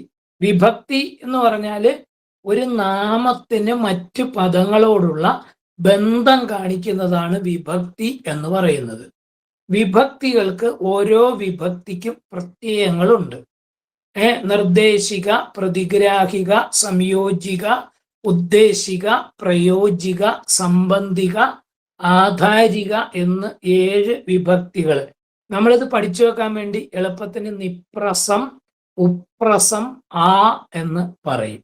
നിപ്രസം നിർദ്ദേശിക, പ്രതിഗ്രാഹിക, സംയോജിക. ഇനി ഉപ്രസം ഉദ്ദേശിക, പ്രയോജിക, സംബന്ധിക. പിന്നീട് വരുന്നത് ആധാരിക. ഇങ്ങനെ 7 വിഭക്തിയാണുള്ളത്. ഓരോ വിഭക്തിക്കും പ്രത്യയങ്ങളുണ്ട്. ആ പ്രത്യയങ്ങൾ വെച്ചിട്ട് നമ്മൾ വിഗ്രഹിക്കും. ഞാൻ ഓരോന്നും വിഗ്രഹിക്കുമ്പോൾ അതിൻ്റെ പ്രത്യയം പറയാം. അപ്പൊ നിങ്ങൾക്കത് കൃത്യമായിട്ട് കിട്ടും. നിർദ്ദേശിക തത്പുരുഷൻ, അതാണ് ആദ്യത്തെ തൽപുരുഷൻ. നിർദ്ദേശിക തൽപുരുഷൻ. അതിൽ നമ്മൾ നിർദ്ദേശികയുടെ പ്രത്യയം വെച്ച് വിഗ്രഹിക്കണമെന്നാ. പക്ഷെ ഒരു കുഴപ്പമുണ്ട്, നിർദ്ദേശികയ്ക്ക് പ്രത്യയം ഇല്ല. നാമനിർദ്ദേശം ചെയ്യുന്ന വിഭക്തിയാണ് ഈ നിർദ്ദേശിക എന്ന് പറയുന്നത്. നിർദ്ദേശിക തൽപുരുഷൻ. ആ നിർദ്ദേശിക തൽപുരുഷനിൽ ഭാരതം എന്ന ഭൂമി, ഭാരതം എന്ന ഭൂമി, അവിടെ എന്ന് ചേർത്ത് നമ്മൾ വിഗ്രഹിക്കും. ഹിമാലയ പർവ്വതം, ഹിമാലയം എന്ന പർവ്വതം. സഹ്യപർവ്വതം, സഹ്യൻ എന്ന പർവ്വതം. ഇങ്ങനെ നമ്മൾ മാതൃഭൂമി പത്രം എന്ന് പറയുമ്പോൾ മാതൃഭൂമി എന്ന പത്രം. ദേശാഭിമാനി പത്രം എന്ന് പറയുമ്പോൾ ദേശാഭിമാനി എന്ന പത്രം. മനോരമ പത്രം എന്ന് പറയുമ്പോൾ മനോരമ എന്ന പത്രം. ഇങ്ങനെ നമ്മൾ എന്ന് ചേർത്ത് വിഗ്രഹിക്കും. ആ തൽപുരുഷനാണ് നിർദ്ദേശിക തൽപുരുഷൻ എന്ന് നമ്മൾ പറയുന്നത്. ഒരിക്കലും നമുക്ക് എക്സാമിന് ഈ നിർദ്ദേശിക തൽപുരുഷൻ, പ്രതിഗ്രാഹിക തൽപുരുഷൻ അങ്ങനെയുള്ള ചോദ്യങ്ങൾ വന്നിട്ടില്ല. അഥവാ വന്നാൽ തന്നെ തൽപുരുഷ സമാസത്തിന് ഉദാഹരണം ഏത് എന്നോ, അല്ലെങ്കിൽ ഒരു പദം തന്നിട്ട് ഇതിലെ സമാസം ഏത്, അപ്പം ഉത്തരപദത്തിന് പ്രാധാന്യമുള്ളതാണെങ്കിൽ, രണ്ടാമത്തെ പദത്തിന് പ്രാധാന്യമുള്ളതാണെങ്കിൽ നമ്മൾ അത് തൽപുരുഷൻ എന്ന് ഉത്തരം എഴുതും. അതാണ് ആ രീതിയിലേ വന്നിട്ടുള്ളത്. ഇങ്ങനെ ഈ വിഭക്തി അനുസരിച്ച് തിരിക്കുന്നത് വന്നിട്ടില്ല. പിന്നെ ഞാൻ എന്തിനാ ഇത് പറയുന്നത് എന്നുള്ളതാണ്. നമുക്കറിയാം, നമ്മൾ ഈ ഇത് ചെയ്ത് കഴിയുമ്പോൾ തന്നെ ഏതാണ്ട് ഒരു എണ്ണത്തിന് 2 ഉദാഹരണം വെച്ച് നമ്മൾ ചെയ്താലും 14 ഉദാഹരണം ഇവിടെ നമ്മൾ അവിടെ പിന്നെ ഇത് ചെയ്ത് വിഗ്രഹിച്ച് നിങ്ങളെ പരിചയപ്പെടുത്താൻ കഴിയും. ഇതിപ്പോ ഈ സ്ക്രീൻ ആയതുകൊണ്ട് ഒരു ക്ലാസ് ആണെങ്കിൽ നമുക്ക് 5-6 ഉദാഹരണങ്ങൾ വേണമെങ്കിൽ പറയാം. അപ്പൊ അങ്ങനെ അത്രയും പദങ്ങൾ നമ്മൾ വിഗ്രഹിച്ച് ക്ലിയർ ആക്കും. അത്രയും പദങ്ങളിലെ തൽപുരുഷൻ നമ്മൾ തിരിച്ചറിയും. ഇവിടെ നള നൃപൻ, നളൻ എന്ന നൃപൻ. ഭാരതഭൂമി, ഭാരതം എന്ന ഭൂമി. കേരള സംസ്ഥാനം എന്ന് പറയുമ്പോൾ കേരളം എന്ന സംസ്ഥാനം. സഹ്യപർവ്വതം, സഹ്യൻ എന്ന പർവ്വതം. ഇങ്ങനെ നമ്മൾ വിഗ്രഹിക്കും. രണ്ടാമത്തെ തത്പുരുഷനാകട്ടെ പ്രതിഗ്രാഹിക തൽപുരുഷൻ എന്ന് വെച്ചാൽ ആ രണ്ടാമത്തെ വിഭക്തി പ്രതിഗ്രാഹിക ആണ്. പ്രതിഗ്രാഹിക എന്ന് പറഞ്ഞാൽ എന്ന പ്രത്യയമാണ് അതിനുള്ളത്.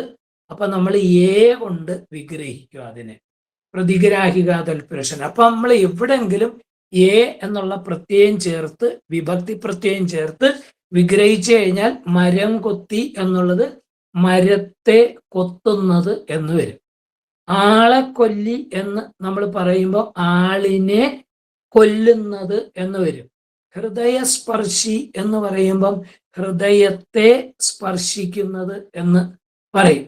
ഇപ്പൊ ഇങ്ങനെ നമ്മൾ വെച്ചിട്ട് വിഗ്രഹിക്കും. അതാണ് പ്രതിഗ്രാഹിക തൽപുരുഷൻ എന്ന് പറയുന്നത്. ഇനി മൂന്നാമത്തെ വിഭക്തിയാണ് സംയോജിക. സംയോജികയുടെ പ്രത്യയം ഓട് ആണ്, ഓട്.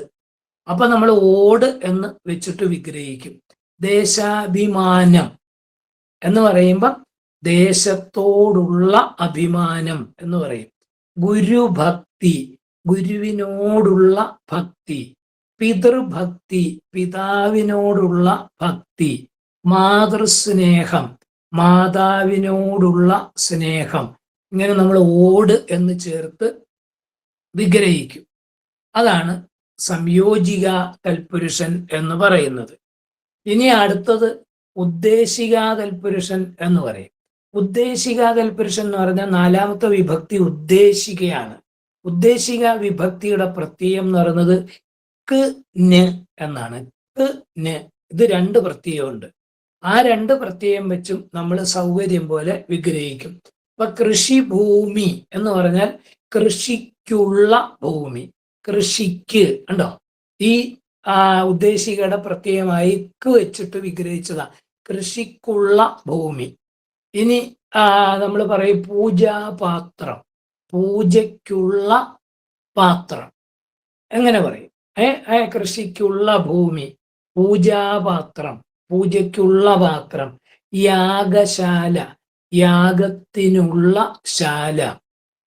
കേട്ടോ, ഇങ്ങനെ നമ്മൾ ഇത് വെച്ചിട്ട് വിഗ്രഹിച്ചാല് നമ്മൾ ആ തൽപുരുഷന് പറയുന്ന പേര് ഉദ്ദേശിക തൽപുരുഷൻ എന്നാണ്. എക്സാമിന് ഒരിക്കലും ഉദ്ദേശിക തൽപുരുഷൻ എന്ന് വരത്തില്ല. കൃഷിഭൂമി എന്ന പദത്തിലെ സമാസം ഏത് എന്നേ ചോദിക്കൂ. അങ്ങനെ ചോദിച്ചു കഴിഞ്ഞാൽ നമ്മൾ പറയും തത്പുരുഷ സമാസം. അത് ഇതിൽ ഏത് ചോദിച്ചാലും നമുക്ക് അങ്ങനെ തന്നെ പറയാം. അതായത് ഈ രണ്ടാമത്തെ പദത്തിന് പ്രാധാന്യം. ഇവിടെ ദേശാഭിമാനം എന്ന് പറയുന്ന ദേശത്തെക്കാള് അവിടെ അഭിമാനം എന്ന പദത്തിനാണ് പ്രാധാന്യം വരുന്നത്. അതുകൊണ്ട് ദേശത്തോടുള്ള അഭിമാനം, ഉത്തരപദത്തിന് പ്രാധാന്യം. ഗുരുവിനോടുള്ള ഭക്തി, അവിടെ ഭക്തിക്കാണ് അവിടെ പ്രാധാന്യം വരുന്നത്. ഗുരുവിനോട് നമുക്ക് തോന്നുന്ന ഭക്തിക്കാണ് അവിടെ പ്രാധാന്യം. ഇപ്പൊ അവിടെ തത്പുരുഷ സമാസം എന്ന് നമ്മൾ എഴുതിയാൽ മതി. ഇനി ഉദ്ദേശികാ തൽപുരുഷനുണ്ട്. ഉദ്ദേശികാ തൽപുരുഷൻ എന്ന് പറയുമ്പോൾ കൃഷിഭൂമി, കൃഷിക്കുള്ള ഭൂമി എന്ന് പറയും. കൃഷിക്കുള്ള ഭൂമി കേട്ടോ, ഉദ്ദേശികാ തൽപുരുഷൻ. കൃഷിക്കുള്ള ഭൂമി അല്ലെങ്കിൽ യാഗത്തിനുള്ള ശാല എന്ന് പറയും. അപ്പൊ യാഗശാല, യാഗത്തിനുള്ള ശാല. അപ്പൊ ഇതൊക്കെ എന്ന് പറയുമ്പോൾ ഇവിടെ നമ്മൾ ക്ക്, ന് എന്നീ പ്രത്യയങ്ങൾ വെച്ചിട്ട് വിഗ്രഹിച്ചത് കൊണ്ട് അതിനെ ഉദ്ദേശികാ തൽപുരുഷൻ. ചോദ്യത്തിൽ നമുക്ക് ഏത് സമാസം എന്ന് ചോദിക്കും. നമ്മൾ ഉത്തരം എഴുതുമ്പം കൃഷിക്കുള്ള ഭൂമി, കൃഷിഭൂമി എന്ന് പറയുമ്പോൾ നമ്മൾ സമാസം എഴുതുമ്പോൾ തത്പുരുഷ സമാസം, അങ്ങനെ ചോദ്യം വരും. ഇനി അടുത്തത് അഞ്ചാമത്തത് പ്രയോജികാ തൽപുരുഷൻ എന്ന് പറയും. പ്രയോജികാ തൽപുരുഷന് നമ്മളിപ്പോൾ ഉദാഹരണം പറഞ്ഞാൽ അതിന് രണ്ട് പ്രത്യയമുണ്ട്. കൊണ്ട്, ആൽ എന്ന് രണ്ട് പ്രത്യയമുണ്ട് പ്രയോജിക വിഭക്തിക്ക്. ആ രണ്ട് പ്രത്യയം കൊണ്ട് നമുക്ക് വിഗ്രഹിക്കാം. മരക്കട്ടിൽ എന്ന് പറയുമ്പോൾ മരം കൊണ്ടുള്ള കട്ടിൽ. നമ്മുടെ നാട്ടില് പലരും പിന്നെ നമ്മുടെ നാട്ടില് പലരും നമ്മളെ ഇങ്ങനെ ഇത് ചെയ്യാറുണ്ട്, നമ്മളെ വിളിക്കും. അപ്പൊ അതൊന്ന് നമ്മൾ പറയും മരക്കട്ടിൽ. മരക്കട്ടിൽ എന്ന് പറയുമ്പം മരം കൊണ്ടുള്ള കട്ടിൽ, മരക്കട്ടിൽ. അതുപോലെ കനകച്ചിലങ്ക, കനകം കൊണ്ടുള്ള ചിലങ്ക. സ്വർണവള, സ്വർണം കൊണ്ടുള്ള വള. പിന്നെ മരപാത്രം, മരം കൊണ്ടുള്ള പാത്രം. ഇങ്ങനെ നമ്മൾ വിഗ്രഹിക്കും. അപ്പൊ കൊണ്ടുവച്ചിട്ടോ ആല് വെച്ചിട്ടോ വിഗ്രഹിച്ചു കഴിഞ്ഞാൽ അത് പ്രയോജികാ തൽപുരുഷനാണ്. ചോദ്യത്തിൽ വരുന്ന ഏത് സമാസം എന്നേ ചോദിക്കൂ, നമ്മൾ തത്പുരുഷൻ എന്ന് മറുപടി എഴുതും, ഉത്തരം എഴുതും. ഇനി അടുത്ത സംബന്ധികാ തൽപുരുഷൻ. മരക്കൊമ്പ്, മരത്തിന്റെ കൊമ്പ്. നദീതീരം, നദിയുടെ തീരം. ഇങ്ങനെ വരും. ഇനി ആധാരികാ തൽപുരുഷനുണ്ട്. ആധാരികാ തൽപുരുഷൻ എന്ന് പറയുമ്പോൾ ആധാരിക വിഭക്തിക്ക് പ്രാധാന്യമുള്ളത്. അപ്പൊ ഞാൻ അല്പം തമാശയുള്ള രണ്ട് ഉദാഹരണമാണ് അതിന് കൊടുത്തേക്കുന്നത്. നിങ്ങൾക്ക് കൃത്യമായിട്ട് അത് കിട്ടാൻ വേണ്ടിയാ. പല്ലുകുത്തി എന്ന് പറയും, പല്ലിൽ കുത്തുന്നത്, അതാണ് പല്ലുകുത്തി. ചെവിത്തോണ്ടി എന്ന് പറയുമ്പോൾ ചെവിയിൽ തോണ്ടുന്നത്. ഇവിടെ കുത്തലിനും തോണ്ടലിനുമാണ് പ്രാധാന്യം പറയുന്നത്. അതുകൊണ്ട് ഇൽ എന്ന പ്രത്യയം വെച്ചിട്ടാണ് നമ്മളത് വിഗ്രഹിച്ചിരിക്കുന്നത്. അതുകൊണ്ട് ഇതിനെ നമ്മൾ ആധാരികാ തൽപുരുഷൻ എന്ന് പറയും. തലവേദന, തലയിലെ വേദന. അതുപോലെ തന്നെ തലയിലെ വേദന, അതുപോലെ തന്നെ തലവേദന, തലയിലെ വേദന. സ്വർഗോദ്യാനം, സ്വർഗത്തിലെ ഉദ്യാനം. കടലാന, കടലിലെ ആന. അവിടെ ഇല എന്നുള്ളത് ഒരു ആധാരിക രൂപം തന്നെയാണ്. ചിലപ്പോൾ നമ്മൾ ലാസ്റ്റ് ഇരിക്കുന്ന കാണുമ്പോൾ പ്രതിഗ്രാഹികയാണെന്ന് വിചാരിക്കും. അങ്ങനെ തെറ്റിദ്ധരിക്കേണ്ട. ആധാരികയുടെ ഒരു രൂപമാണ് ഇലേ എന്നുള്ളത്. അതിന് ദ്വിവിഭക്തക രൂപം എന്നാ പറയുന്നത്. അതിലേക്ക് നമുക്കിപ്പോൾ കടക്കണ്ട. നമുക്കിപ്പോ ഈ ആധാരികയുടെ പ്രത്യയം വെച്ച് വിഗ്രഹിച്ചു കഴിഞ്ഞാൽ അതിന് നമ്മൾ ആധാരിക വിഭക്തി, അതിന്റെ പ്രത്യയം വെച്ച് വിഗ്രഹിച്ചു കഴിഞ്ഞാൽ ആധാരിക തൽപുരുഷൻ. ഇങ്ങനെ നിർദ്ദേശികാ തൽപുരുഷൻ, പ്രതിഗ്രാഹികാ തൽപുരുഷൻ, സംയോജികാ തൽപുരുഷൻ, ഉദ്ദേശികാ തൽപുരുഷൻ, പ്രയോജികാ തൽപുരുഷൻ, സംബന്ധികാ തൽപുരുഷൻ, ആധാരികാ തൽപുരുഷൻ. ഇങ്ങനെ 7 വിഭക്തിയുടെ പ്രത്യയങ്ങൾ വെച്ചിട്ടും നമുക്ക് തൽപുരുഷനെ വിഗ്രഹിക്കാം. അതിലൊക്കെ വരുന്നത് രണ്ടാമത്തെ പദത്തിനായിരിക്കും പ്രാധാന്യം വരിക. അതുകൊണ്ട് ഇതെല്ലാം തത്പുരുഷ സമാസത്തിൽ പെടും. ആദ്യത്തെ പദം വിശേഷണമായിരിക്കും, രണ്ടാമത്തെ പദം വിശേഷ്യമായിരിക്കും. ഇനി നമ്മൾ ഈ വിഭക്തി വെച്ച് വിഗ്രഹിച്ചു. ഇത്രയും തൽപുരുഷൻ നമ്മൾ വിഭക്തി വെച്ചിട്ട് വിഗ്രഹിച്ചു. എന്നാൽ വിഭക്തി മാത്രമല്ലാതെ വിഗ്രഹിക്കാൻ കഴിയുന്ന 5 തൽപുരുഷനുണ്ട്. വിഭക്തി കൊണ്ട് മാത്രം പറ്റില്ല. അങ്ങനെയുള്ള തൽപുരുഷനുണ്ട്. കാരണം അത് 5 ഉള്ളത്. അതിലൊന്ന് കർമ്മധാരയൻ എന്ന് പറയും. കർമ്മധാരയൻ എന്ന സമാസത്തിന്റെ പ്രത്യേകത എന്ന് പറയുന്നത് വിശേഷണവും വിശേഷ്യവും ഒരേ വിഭക്തിയിൽ വരുന്ന തൽപുരുഷ സമാസത്തെയാണ് നമ്മൾ കർമ്മധാരയ സമാസം എന്ന് പറയുന്നത്. വിശേഷണവും വിശേഷ്യവും ഒരേ വിഭക്തിയിൽ വരുന്ന തത്പുരുഷ സമാസത്തെയാണ് നമ്മൾ കർമ്മധാരയ സമാസം എന്ന് നമ്മൾ പറയുന്നത്. കർമ്മധാരയ സമാസത്തിന്റെ പ്രത്യേകത എന്ന് പറയുന്നത് ആദ്യത്തെ പദം വിശേഷണം, രണ്ടാമത്തെ പദം വിശേഷ്യം. നമ്മൾ പറഞ്ഞല്ലോ തൽപുരുഷന്റെ ഒരു വകഭേദമായത് ഈ കർമ്മധാരയ.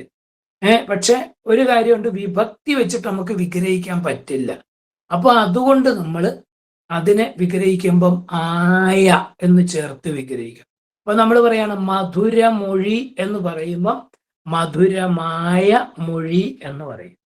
മധുരമൊഴി എന്ന് പറയുമ്പം മധുരമായ മൊഴി എന്ന് പറയും. അപ്പൊ അവിടെ ആയ എന്ന് ചേർത്ത് വിഗ്രഹിച്ചു. മഞ്ഞക്കിളി, മഞ്ഞയായ കിളി എന്നാണ് അതിനെ നമ്മൾ വിഗ്രഹിക്കുന്നത്.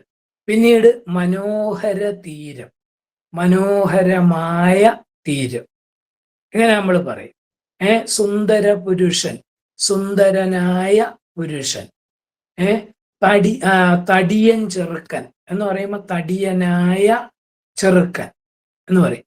പച്ചപ്പട്ട് എന്ന് പറയുമ്പോൾ നമ്മൾ പച്ചയായ പട്ട്. ഇനി നിറമാണ് ആദ്യം പറയുന്നതെങ്കിൽ, ആദ്യത്തെ പദം ഒരു നിറമാണെങ്കിൽ വേണമെങ്കിൽ നിറമുള്ള കിളി, മഞ്ഞ നിറമുള്ള കിളി എന്നൊക്കെ നമുക്ക് വേണമെങ്കിൽ നിറം. ഈ കർമ്മധാരയ സമാസത്തിനൊരു പ്രത്യേകതയുണ്ട്. അതിൻ്റെ ആദ്യത്തെ പദം ഒന്നുകിൽ ഒരു ഗുണമായിരിക്കും പറയും, അല്ലെങ്കിൽ ഒരു നിറം പറയും. ഈ നിറമോ ഗുണമോ ആദ്യ പദം വന്നാൽ ധൈര്യമായിട്ട് നമുക്ക് എഴുതാം കർമ്മധാരയ സമാസമാണ്. അതൊരു തൽപുരുഷനാണ് കർമ്മധാരയ. പക്ഷെ ഇതിന്റെ പ്രത്യേകത എന്ന് പറയുന്നത് ഈ ഒരേ വിഭക്തിയിൽ വരുന്നത് കൊണ്ട് നമുക്ക് വിഭക്തി പ്രത്യയം വെച്ച് വിഗ്രഹിക്കാൻ പറ്റില്ല. അതുകൊണ്ട് നമ്മൾ ആയ എന്ന് ചേർത്ത് വിഗ്രഹിക്കും. മഞ്ഞക്കിളി ആയാലും മനോഹര തീരമായാലും ഒക്കെ അവിടെ നമ്മൾ ആയ എന്ന് ചേർത്താണ് വിഗ്രഹിക്കുക. ഇനി അടുത്ത തത്പുരുഷൻ എന്ന് പറയുമ്പോൾ രൂപക തൽപുരുഷൻ ആണ്. രൂപക തത്പുരുഷൻ എന്ന് പറയുമ്പോൾ വിശേഷണവും വിശേഷ്യവും തമ്മിൽ ഒരു വ്യത്യാസവുമില്ല എന്ന മട്ടിൽ സമാസിക്കുന്നതാണ് രൂപക തത്പുരുഷൻ. വിശേഷണവും വിശേഷ്യവും തമ്മിൽ ഒരു വ്യത്യാസവുമില്ല എന്ന മട്ടിൽ സമാസിക്കുന്നതാണ് രൂപക തത്പുരുഷൻ. രൂപക തൽപുരുഷൻ എന്നുവെച്ചാൽ രണ്ടും ഒന്ന് തന്നെ എന്നുള്ള രീതിയിൽ അത് തന്നെ ഇത്, ഇത് തന്നെ അത്, രണ്ടും തമ്മിൽ വ്യത്യാസമില്ല. ഇപ്പൊ ഉദാഹരണം നോക്കിയാൽ നമ്മളത് വിഗ്രഹിക്കുന്നത് ആകുന്ന എന്ന് ചേർത്തായിരിക്കും വിഗ്രഹിക്കുന്നത്. ഇവിടെ ഞാൻ 2 പദമാണ് കൊടുത്തിട്ടുള്ളത്. ജീവിതയാത്ര എന്ന് പറയുമ്പോൾ ജീവിതമാകുന്ന യാത്ര എന്ന് പറയും. ആകുന്ന എന്ന് ചേർത്ത് വിഗ്രഹിക്കും. ഇവിടെ ജീവിതം എന്ന് പറയുന്നത് ഒരു യാത്ര തന്നെ, അല്ലെങ്കിൽ യാത്ര എന്ന് പറയുന്നത് ജീവിതം തന്നെ. ആ അർത്ഥത്തിൽ രണ്ടിനും തമ്മിൽ വ്യത്യാസമില്ല എന്ന രീതിയിൽ അതിനെ നമ്മൾ അഭേദാർത്ഥത്തിൽ സമാസിക്കുക എന്ന് പറയും. അങ്ങനെ സമാസിക്കുന്നതാണ് ജീവിത യാത്ര, ജീവിതമാകുന്ന യാത്ര. ഇനി പ്രപഞ്ചമുകുരം. പ്രപഞ്ചമുകുരം എന്ന് പറയുമ്പോൾ പ്രപഞ്ചമാകുന്ന മുകുരം, ആകുന്ന ചേർത്ത് വിഗ്രഹിക്കും. വാത്സല്യ ദുഗ്ധം, ദുഗ്ധം എന്ന് പറഞ്ഞാൽ പാലെന്നർത്ഥം. വാത്സല്യ ദുഗ്ധം, ഇത് വള്ളത്തോളിന്റെ ഒരു വലിയ അമ്മതൻ വാത്സല്യ ദുഗ്ധം നുകർന്നാലേ പൈതങ്ങൾ പൂർണ്ണ വളർച്ച നേടും. ഇപ്പോഴത്തെ 10ാം ക്ലാസ്സിന്റെ പുസ്തകത്തിലുണ്ട്. വാത്സല്യ ദുഗ്ധം, വാത്സല്യമാകുന്ന ആ ദുഗ്ധം. എൻ്റെ ഭാഷ എന്ന് പറയുന്ന കവിതയിൽ വാത്സല്യമാകുന്ന ദുഗ്ധം എന്ന് പറയും. അപ്പൊ അതേ കണക്ക് ഈ ആകുന്ന ചേർത്ത് വിഗ്രഹിക്കുന്ന പദം ജീവിത ഗ്രന്ഥം, ജീവിതമാകുന്ന ഗ്രന്ഥം. മുഖകമലം, മുഖമാകുന്ന കമലം. മുഖം തന്നെ കമലം, കമലം തന്നെ മുഖം. രണ്ടും തമ്മിൽ വ്യത്യാസമില്ല എന്ന രീതിയിൽ സമാസിക്കുന്നത് കൊണ്ട് അതിനെ നമ്മൾ രൂപക തത്പുരുഷൻ എന്നാണ് പറയുക. അപ്പൊ കർമ്മധാരയൻ മനസ്സിലായി, രൂപക തത്പുരുഷൻ മനസ്സിലായി. ഇനി അടുത്തത് ദിഗു സമാസം എന്ന് പറയും. ദിഗു സമാസം എന്ന് പറഞ്ഞാൽ നമ്മൾ ഒന്നും നോക്കണ്ട, ആദ്യത്തെ പദം ഒരു സംഖ്യ വരുവാണെങ്കിൽ അത് ദിഗു സമാസമായിരിക്കും. അത് പൂർവപദം സംഖ്യാവിശേഷണം വന്നാൽ അത് ദിഗു സമാസം എന്ന് പറയും. ആദ്യത്തെ പദം എന്ത് വരണം? അതായത് സംഖ്യാവിശേഷണം വരണം. അതാണ് ദിഗു സമാസം എന്ന് പറയുന്നത്. പൂർവപദം ഒരു സംഖ്യാവിശേഷണം വരുന്നതാണ് ദിഗു സമാസം. ദിഗു, ദ്വിഗു, ഇത് സംസ്കൃതത്തിലാണ് കൂടുതലുള്ളത്. പക്ഷെ മലയാളത്തിലും അത് കടന്നു വന്നിട്ടുണ്ട്. ഇപ്പൊ നമ്മൾ പറയാ ഇരുനില എന്ന് പറഞ്ഞാൽ രണ്ടു നില, മൂലോകം എന്ന് പറയുമ്പോൾ 3 ലോകം, സപ്തസ്വരം 7 സ്വരം, പഞ്ചതന്ത്രം 5 തന്ത്രം, ഷഡ് രസം 6 രസം, രസങ്ങൾ 6 രസം കേട്ടോ. ഇങ്ങനെ പറയും സപ്തസ്വരം 7 സ്വരം കേട്ടോ. അതുപോലെ ഒരാൾ, ഒരു ആൾ കേട്ടോ. പിന്നെ ചിലര് മുക്കണ്ണൻ എന്ന് പറയുമ്പോൾ അതിൻ്റെ ആദ്യം ഒരു സംഖ്യ ഇരിക്കുന്നത് 3 എന്നുള്ള ഒരു സംഖ്യ വരും. പക്ഷെ അത് കണ്ണ് എന്നേ ഉള്ളെങ്കിൽ ദ്വിഗു സമാസം. പക്ഷെ കണ്ണൻ എന്ന് പറയുമ്പോൾ ആള് മാറും. അതുകൊണ്ട് അത് ബഹുരീഹി പറയുമ്പോൾ ഞാൻ പറഞ്ഞുതരാം. ഇവിടെ ഇങ്ങനെ ആദ്യത്തെ പദം 4 ഇല അല്ലെ 10 ഇല എന്ന് പറഞ്ഞാൽ 10 ഇല, 4 ഇല എന്നൊക്കെ പറയുമ്പോൾ അവിടെയൊക്കെ ആദ്യത്തെ പദം ഒരു സംഖ്യ വരും. അതാണ് നോക്കണ്ടേ. ആദ്യത്തെ പദം ഒരു സംഖ്യ വരുവാണെങ്കിൽ അതിനെയാണ് നമ്മൾ പിന്നെ ദ്വിഗു സമാസം എന്ന് പറയും. ഇനി അടുത്തത് മധ്യമപദ ലോപി എന്ന് പറയും. മധ്യമപദ ലോപി എന്ന് പറയുമ്പോൾ പൂർവപദത്തിനും ഉത്തരപദത്തിനും ഇടയിൽ വരുന്ന മധ്യമപദം എന്നുവെച്ചാൽ നമ്മൾ വിഗ്രഹിക്കുമ്പോൾ ഈ 2 പദത്തിന്റെ ഇടയ്ക്കൊരു പുതിയ പദം കൂടി വരും. പക്ഷെ സമാസിക്കുമ്പം ആ പദം ലോപിച്ചു പോകും, നഷ്ടപ്പെടും. അതിനെയാണ് നമ്മൾ മധ്യമപദ ലോപി. ഇത് മനസ്സിരുത്തിക്കോണം, ഇത് ചോദ്യം വന്നിട്ടുള്ളതാണ് കേട്ടോ. തീവണ്ടി തന്നെ വന്നിട്ടുണ്ട്, അതുകൊണ്ടാണ് ഞാൻ പറഞ്ഞത്. ശ്രദ്ധിച്ചോണം, മധ്യമപദം എന്ന് വെച്ചാൽ നമ്മൾ പൂർവപദവും ഉത്തരപദവുമാണ് പറഞ്ഞത്, അത് തമ്മിലാണ് സമാസിക്കുന്നത്. പക്ഷെ ചില സ്ഥലങ്ങളിൽ ഈ പൂർവപദവും ഉത്തരപദവും കൂടി സമാസിക്കുമ്പം ഇടയ്ക്കൊരു പദം കൂടി പദത്തിന്റെ ആവശ്യം വരും. വിഗ്രഹിക്കുമ്പോൾ ആ പദം അതിനകത്ത് കാണും. ചേർത്തെഴുതുമ്പം അതിൻ്റെ ആ പദം നഷ്ടപ്പെടും, ലോപിച്ചു പോകും. അതാണ് തീവണ്ടി. തീവണ്ടി എന്ന് പറഞ്ഞാൽ തീയാൽ ഓടുന്ന വണ്ടി എന്ന് നമ്മൾ അതിനെ വിഗ്രഹിക്കും. തീ കൊണ്ടോടുന്ന വണ്ടി അല്ലെ തീയാൽ ഓടുന്ന വണ്ടി എന്ന് നമ്മൾ അതിനെ വിഗ്രഹിക്കും. അപ്പൊ അവിടെ കൂടിച്ചേരുമ്പോൾ തീയും വണ്ടിയും മാത്രമാണ് തീവണ്ടി. ആൽ എന്ന പ്രത്യയവും ഓടുന്ന എന്ന മധ്യമ പദവും ലോപിച്ചു.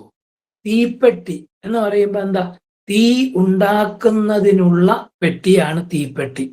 തീയും പെട്ടിയും എന്നൊന്നും എഴുതി കളയരുത്. തീ ഉണ്ടാക്കുന്നതിനുള്ള പെട്ടിയാണ് തീപ്പെട്ടി എന്ന് പറയുന്നത്. തീ ഉണ്ടാക്കുന്നതിനുള്ള പെട്ടി. അപ്പൊ അവിടെ തീപ്പെട്ടി കണ്ടോ, തീപ്പെട്ടി, ഇത് 2 മാത്രമേ ഇവിടെ നമുക്ക് കിട്ടിയിട്ടുള്ളൂ. ഉണ്ടാക്കുന്നതിനുള്ള എന്നുള്ളത് നഷ്ടപ്പെട്ടു പോകും, ലോപിച്ചു പോകും. പഴക്കട എന്ന് പറയാൻ പഴം വിൽക്കുന്ന കട. കൂടി ചേരുമ്പോൾ പഴവും കടയും മാത്രമേ കാണൂ, വിൽക്കുന്ന അങ്ങ് നഷ്ടപ്പെടും. ഇങ്ങനെ നമ്മൾ വിഗ്രഹിക്കുന്നതിനാണ് നമ്മൾ എന്ത് പറയുക? മധ്യമപദ ലോപി. അത് നമ്മൾ ശ്രദ്ധിച്ചോണം. ഇടയ്ക്കൊരു പദം ചേർന്നെങ്കിലേ അതിനെ വിഗ്രഹിക്കാൻ പറ്റും. ആ പദം സമാസിക്കുമ്പം ലോപിച്ചു പോവുകയും ചെയ്യും. അതിനാണ് മധ്യമപദ ലോപി. ഇനി ഇതിലെ 5ാമത്തെ സമാസമാണ് ഉപമിത സമാസം. ഉപമിത സമാസം എന്ന് പറഞ്ഞാൽ ഉപമ അലങ്കാരം നമുക്കൊക്കെ അറിയാം. അതുപോലെയുള്ള ഇത് എന്ന രീതിയിൽ പറയുന്നതാണ് ഉപമാലങ്കാരം. ഒന്നിനെ മറ്റൊന്നിനോട് സാദൃശ്യപ്പെടുത്തുന്നതാണ് ഉപമ എന്ന് പറയുന്ന അലങ്കാരം. ഉപമിത സമാസം, അതാണ് ലാസ്റ്റ് സമാസം വരുന്നത്. അപ്പൊ 7 വിഭക്തി അനുസരിച്ചും 5 അല്ലാതെയും, അങ്ങനെ 7+5 12 തൽപുരുഷ സമാസം വരുന്നത് ഇങ്ങനെയാണ്. ഇതിൽ വിശേഷണവും വിശേഷ്യവും സാദൃശ്യത്തോടുകൂടി സമാസിക്കും. അതുപോലെയുള്ള ഇത് എന്ന രീതിയിൽ പോലെ എന്ന് ചേർത്താണ് അതിനെ നമ്മൾ വിഗ്രഹിക്കുന്നത്. ഇവിടെ നമ്മൾ പറയുന്നു കനക കതിർ എന്ന് പറയുമ്പോൾ കേട്ടറ്റിന് ചോദിച്ചിട്ടുള്ള പദങ്ങളാണ് ഞാൻ ഉദാഹരണമായിട്ട് ഇട്ടിട്ടുള്ളതൊക്കെ. കേട്ടറ്റിന്റെ 2012 മുതലുള്ള പരീക്ഷകൾക്കൊക്കെ വന്നിട്ടുള്ള സമാസത്തിൽ നിന്നാണ് ഞാൻ ഈ അതിനകത്ത് ഉദാഹരണ പദങ്ങളൊക്കെ ഇട്ടിട്ടുള്ളത്. അപ്പൊ അതുകൊണ്ട് വിശേഷണവും വിശേഷ്യവും സാദൃശ്യത്തോടുകൂടി സമാസിക്കുന്നതാണ് ഉപമിത സമാസം എന്ന് പറയും. കനക കതിർ എന്ന് പറയുമ്പോൾ കനകം പോലെയുള്ള കതിർ, കനകം പോലെയുള്ള കതിർ. പാൽ പുഞ്ചിരി എന്ന് പറയുമ്പോൾ പാല് പോലെയുള്ള പുഞ്ചിരി ഉണ്ടോ, പോലെ എന്ന് ചേർത്ത് വിഗ്രഹിക്കും. പെട്ടിക്കട, പെട്ടി പോലെയുള്ള കട. അന്നനട, അന്നത്തെ പോലെ, അരയന്നത്തെ പോലെയുള്ള നട അല്ലെ. നാക്കില, നാക്കു പോലെയുള്ള ഇല. ഇങ്ങനെ നമ്മൾ പോലെ എന്ന് ചേർത്ത് വിഗ്രഹിക്കും. ഇപ്പൊ ഇത് ആണ് വിശേഷണവും വിശേഷ്യവും സാദൃശ്യവും. നാക്കു പോലെയുള്ള ഇല ഉണ്ടോ, അത് വിശേഷണവും വിശേഷ്യവും കൂടെ ഈ സാദൃശ്യത്തോടുകൂടി സാദൃശ്യാർത്ഥത്തിൽ സമാസിക്കും. നമ്മൾ പറയില്ല മരമോന്താന്ന്, മരം പോലെയുള്ള മോന്ത, ഇങ്ങനൊക്കെ പറയും. അപ്പൊ അതാ ഞാൻ പറഞ്ഞു, മരം കൊണ്ടുള്ള മോന്ത എന്ന് അതിനെ വിഗ്രഹിക്കാൻ വേണമെങ്കിൽ. അതുകൊണ്ട് ഞാനത് ഇതിനകത്ത് ഉദാഹരണമായിട്ട് കൊടുക്കാൻ. ഇവിടെ പെട്ടിക്കട, പാൽ പുഞ്ചിരി, പാൽ നിലാവിനും ഒരു നൊമ്പരം, നമ്മൾ കേട്ടിട്ടുണ്ടല്ലോ പാട്ട്. പാൽ നിലാവ്, പാല് പോലെയുള്ള നിലാവ് എന്ന് പറയും. ഇപ്പൊ ഇവിടൊക്കെ എന്ന് പറഞ്ഞാൽ എന്താ, പോലെ എന്ന് ചേർത്ത് വിഗ്രഹിക്കുന്നു. വിശേഷണവും വിശേഷ്യവും സാദൃശ്യത്തോടുകൂടി സമാസിച്ചത് കൊണ്ട് ഇതിനെ നമ്മൾ ഉപമിത സമാസം എന്നാണ് പറയുക. ഉപമിത സമാസം എന്ന് പറയും. അപ്പൊ ഇവിടെ നമ്മൾ അറിഞ്ഞിരിക്കേണ്ട ഈ നമ്മൾ 12 തൽപുരുഷൻ നമ്മൾ പറഞ്ഞു. ഇത് വിഗ്രഹിക്കുന്നത് കൃത്യമായിട്ട് നമ്മൾ പഠിച്ചു വച്ചിരിക്കണം. കാരണം കേട്ടറ്റിന് വന്നിട്ടുള്ള ചോദ്യങ്ങളിൽ എൻ്റെ ഒരു അനുഭവം വെച്ചിട്ട് ഞാൻ നോക്കിയിട്ട് ഒരു 95% ചോദ്യങ്ങൾ വന്നിട്ടുള്ളത് തൽപുരുഷനിൽ നിന്ന് ചോദ്യം വരുന്നതെന്ന് പറഞ്ഞാൽ ഒന്നുകിൽ അത് വിഗ്രഹിക്കാൻ ചോദിക്കും, അല്ലെങ്കിൽ ഈ വിഗ്രഹം തന്നെ ഘടകപദങ്ങളാക്കുക എന്ന് പറഞ്ഞു വേണമെങ്കിൽ ചോദിക്കാം. രണ്ടാമത്. മൂന്നാമത്തത് ഒരു പദം തന്നിട്ട് അതിലെ സമാസം ഏത് എന്ന് ചോദിക്കാം. രണ്ടാമത്തത് കേട്ടോ. പിന്നെ സമാസം തന്നതിന് പദം തന്നിട്ട് സമാസം ചോദിക്കാം. ഇനി സമാസം തന്നിട്ട് അതിന് ഉദാഹരണമായ പദം ചോയ്സ് 4 തരും. ഇപ്പൊ തൽപുരുഷ താഴെ പറയുന്നതിൽ തൽപുരുഷ സമാസത്തിന് ഉദാഹരണം ഏത്? സവിനയം, അല്ലെങ്കിൽ സവിനയം എ, ബി പിന്നെ പാണ്ഡവസേന, സി പിന്നെ മാതാപിതാക്കൾ, ഡി പിന്നെ മുക്കണ്ണൻ. ഇങ്ങനെ 4 ഇത് തരിക. എന്നിട്ട് തൽപുരുഷ സമാസത്തിന് ഉദാഹരണം ഏത് എന്ന് ചോദിച്ചു കഴിഞ്ഞാൽ അതിനകത്ത് നമ്മൾ ഏത് തിരഞ്ഞെടുക്കും? അങ്ങനെ പാണ്ഡവസേന, പാണ്ഡവരുടെ സേന എന്ന് നമ്മൾ തിരഞ്ഞെടുക്കുക. അതാണ് തൽപുരുഷ സമാസം. ഇങ്ങനെ ഒന്നുകിൽ സമാസത്തിന്റെ പേര് തരും, 4 ചോയ്സ്, 4 സമാസത്തിൽപ്പെട്ട പദങ്ങൾ തരും. അതിൽ നിന്ന് നമ്മൾ തൽപുരുഷം കണ്ടുപിടിക്കണം. എങ്ങനെ തൽപുരുഷം കണ്ടുപിടിക്കും? തൽപുരുഷം കണ്ടുപിടിക്കാൻ ഒന്നേ ഉള്ളൂ വഴി. എന്താണ്? രണ്ടാമത്തെ പദത്തിന് പ്രാധാന്യം ഉണ്ടോ എന്ന് നോക്കിയാൽ മതി. അതിന്റെ കാര്യമായിരിക്കും അതിനകത്ത് എടുത്ത് പറയുന്നത്. അതാണ് പാണ്ഡവസേന എന്ന് പറയുമ്പോൾ പാണ്ഡവരെ അല്ല അവിടെ പറയുന്നത്, അവരുടെ സേനയെ കുറിച്ചാണ് അവിടെ പറയുന്നത്. അതാണ് ഉത്തരപദം. അതിനാണ് തൽപുരുഷ സമാസം എന്ന് നമ്മൾ പറയുന്നത്. കൃഷിഭൂമി എന്ന് പറഞ്ഞാൽ കൃഷിക്കല്ല അവിടെ പ്രാധാന്യം, കൃഷിക്ക് ഉള്ള ഭൂമിയാണ് അവിടെ. ആ ഭൂമിക്കാ പ്രാധാന്യം. ഇങ്ങനെ നമ്മൾ പ്രാധാന്യം വെച്ചിട്ട് തൽപുരുഷൻ കണ്ടുപിടിക്കണം. തൽപുരുഷൻ നന്നായിട്ട് പഠിച്ചോ. തൽപുരുഷനകത്തുനിന്നാണ് ഇതുവരെ ഞാൻ പറയില്ലേ 95% എന്ന് ഞാൻ പറയും. അത്രയും ചോദ്യങ്ങൾ നമ്മുടെ കേട്ടറ്റിന് വന്നിട്ടുള്ളത് ഇതാണ്. ഇനി അടുത്തത് ദ്വന്ദ്വ സമാസമാണ്. പലരും പിരിഞ്ഞു തുടങ്ങിയിട്ടുണ്ട്. എന്നാലും നമുക്ക് ദ്വന്ദ്വ സമാസം എന്ന് പറയും. ദ്വന്ദ്വ സമാസം എന്ന് പറയുമ്പോൾ പൂർവപദത്തിനും ഉത്തരപദത്തിനും തുല്യ പ്രാധാന്യമുള്ള സമാസം. രണ്ടിനും ഒരേ കണക്കുള്ള പ്രാധാന്യം. നമ്മൾ അവീഭാവൻ പറഞ്ഞു ആദ്യം, അതിൽ പൂർവപദത്തിനാണ് പ്രാധാന്യം. തൽപുരുഷൻ പറഞ്ഞു, അതിൽ ഉത്തരപദത്തിനാണ് പ്രാധാന്യം. ദ്വന്ദ്വ സമാസം എന്ന് പറഞ്ഞാൽ എന്താ? രണ്ട് പദത്തിനും തുല്യ പ്രാധാന്യമുള്ള സമാസത്തെയാണ് നമ്മൾ ദ്വന്ദ്വ സമാസം എന്ന് പറയുന്നത്. പൂർവപദത്തിനും ഉത്തരപദത്തിനും തുല്യ പ്രാധാന്യമുള്ള സമാസമാണ് ദ്വന്ദ്വ സമാസം. അപ്പൊ അത് നമ്മൾ കൃത്യമായിട്ട് നോക്കി വെച്ചാൽ മതി, നമുക്കത് കിട്ടും.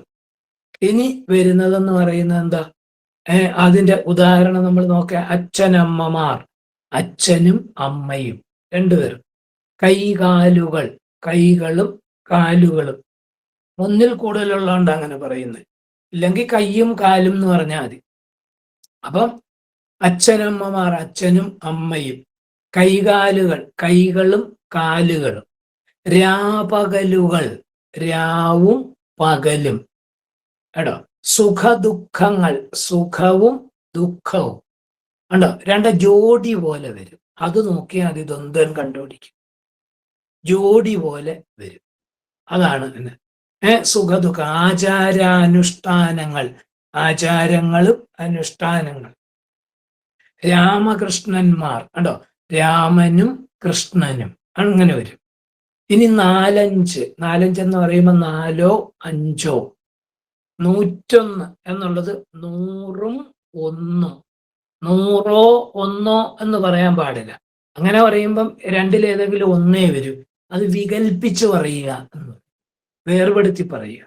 ഒരുമിച്ച് ചേർത്ത് പറയുന്നത് അതാ 101, 100ഉം 1 എന്ന് പറയും. കേട്ടോ. 5-8 പേരുണ്ടായിരുന്നു പറഞ്ഞാൽ അവിടെ 5 8 നമ്മൾ വിഗ്രഹിക്കണ്ടേ. അല്ലാതെ 5 8 എന്ന് വിഗ്രഹിച്ച 5 8 8 13 നമ്മൾ ഉത്തരം പറയേണ്ടി വരും. 5-8 പേര്. 4-5 പേരുണ്ടായിരുന്നു, 5-6 പേരുണ്ടായിരുന്നു, 7-8 പേരുണ്ടായിരുന്നു, 8-10 ആളുകളുണ്ടായിരുന്നു എന്നൊക്കെ നമ്മൾ പറയുമ്പോൾ ഇതൊക്കെ എന്ന് പറഞ്ഞാൽ എന്താ? വികൽപ്പിച്ചിട്ട് പറഞ്ഞാൽ 1 8 അല്ലെ 10 എന്നുള്ള രീതി. അത് രണ്ടിനും പ്രാധാന്യമുണ്ട്. അതാണ് ദ്വന്ദ്വ സമാസം എന്ന് പറയുന്നത്. പൂർവപദത്തിനും ഉത്തരപദത്തിനും തുല്യ പ്രാധാന്യമുള്ള സമാസമാണ് ദ്വന്ദ്വ സമാസം. ഇനി അടുത്തത് ലാസ്റ്റ് സമാസമാണ് ബഹുവ്രീഹി സമാസം എന്ന് പറയും. ബഹുവ്രീഹി സമാസം എന്ന് പറഞ്ഞാൽ പൂർവപദത്തിനും ഉത്തരപദത്തിനും അല്ലാതെ. പൂർവപദത്തിനും പ്രാധാന്യമില്ല, ഉത്തരപദത്തിനും പ്രാധാന്യമില്ല. അതിൽ പറയുന്ന ഗുണങ്ങളുള്ള വസ്തുവിനോ വ്യക്തിക്കോ പ്രാധാന്യം പറയുന്ന സമാസത്തെയാണ് ഇവിടെ നമ്മൾ എന്നുവെച്ചാൽ അന്യപദത്തിന് പ്രാധാന്യം പറയുന്ന സമാസമാണ് ബഹുവ്രീഹി. അപ്പൊ ഇവിടെ നമ്മൾ 2-3 ഉദാഹരണം കൊടുത്തിട്ടുണ്ട്. മാൻമിഴി, മാനിനെ പോലെ മിഴിയുള്ളവൾ. അവിടെ മാനിനും പ്രാധാന്യമില്ല, മിഴിക്കും പ്രാധാന്യമില്ല. അതുള്ള വ്യക്തിക്കാണ് അവിടെ പ്രാധാന്യം. മീനാക്ഷി എന്ന് പറയുമ്പോൾ മീനിനെ പോലെ അക്ഷിയുള്ളവൾ ആണ് മീനാക്ഷി. അവിടെ മീനിനും പ്രാധാന്യം ഇല്ല, അക്ഷിക്കും പ്രാധാന്യമില്ല. അങ്ങനെ അക്ഷിയുള്ളവൾ, കണ്ണുള്ളവൾക്കാണ് അവിടെ പ്രാധാന്യം. താമരക്കണ്ണൻ, താമര പോലെ കണ്ണുള്ളവൻ എന്നൊന്നും വിഗ്രഹിച്ചു കളയരുത്. കാരണം താമര വിടരാത്ത താമരയാണെങ്കിൽ കണ്ണൊരുമാതിരി ബൾബ് പോലിരിക്കും. അങ്ങനെ വിഗ്രഹിക്കരുത്. താമര ഇതൾ പോലെ. കണ്ണിന് നമ്മൾ താമരയിലെ ഏത് ഭാഗവുമായിട്ടാണ് സാമ്യം നോക്കുക? ഇതളുമായിട്ടാണ് സാമ്യം. അപ്പൊ അതുകൊണ്ടാണ് താമര ഇതൾ പോലെ കണ്ണുള്ളവനാണ് താമരക്കണ്ണൻ. മുക്കണ്ണൻ, 3 കണ്ണുള്ളവൻ എന്നാണ്. ഇവിടെ കണ്ണുള്ളവൾ എന്നാണ് കൊടുത്തേക്കുന്നത്. അത് ഒരു തെറ്റാണ്. 3 കണ്ണുള്ളവൻ എന്നാണ് മുക്കണ്ണൻ. മൂന്ന് കണ്ണുള്ളവൻ ശിവൻ എന്നുള്ള അർത്ഥത്തിലാണ്. അവിടെ മൂന്നിനും പ്രാധാന്യമില്ല, കണ്ണിനും പ്രാധാന്യമില്ല, അതുള്ള വ്യക്തിക്കാണ് അവിടെ പ്രാധാന്യം. നാൽക്കാലി എന്ന് പറയുമ്പം 4 കാലുള്ള ജന്തു എന്ന് പറയും. ഇതൊക്കെ എന്ന് പറയുന്നത് എന്താ? ആ പറയുന്ന ഗുണങ്ങളുള്ള വ്യക്തിക്കോ വസ്തുക്കൾക്കോ ജന്തുക്കൾക്കോ ഒക്കെ ആയിരിക്കും ബഹുറീഹിയിൽ പ്രാധാന്യം വരുന്നത്. തപോനിധി എന്ന് പറയുമ്പോൾ തപസ് നിധിയായിട്ടുള്ളവൻ ആരോ അവനാണ് അവിടെ പ്രാധാന്യം. അപ്പൊ അയാൾക്കാണ് അവിടെ പ്രാധാന്യം. മുക്കണ്ണൻ എന്ന് കാണുമ്പോൾ ദിഗു എന്നൊന്നും തെറ്റിദ്ധരിക്കരുത്. കാരണം 3 കണ്ണുള്ള ആളിനാണ് ബഹുറീഹിയിൽ പ്രാധാന്യം വരും. അല്ല, ദിഗു എന്ന് പറയാം മുക്കണ്ണ് എന്നേ പറഞ്ഞാൽ 3 കണ്ണ്, അവിടെ ദിഗു വരും. പക്ഷെ ഇവിടെ അതല്ല, മുക്കണ്ണനാണ്.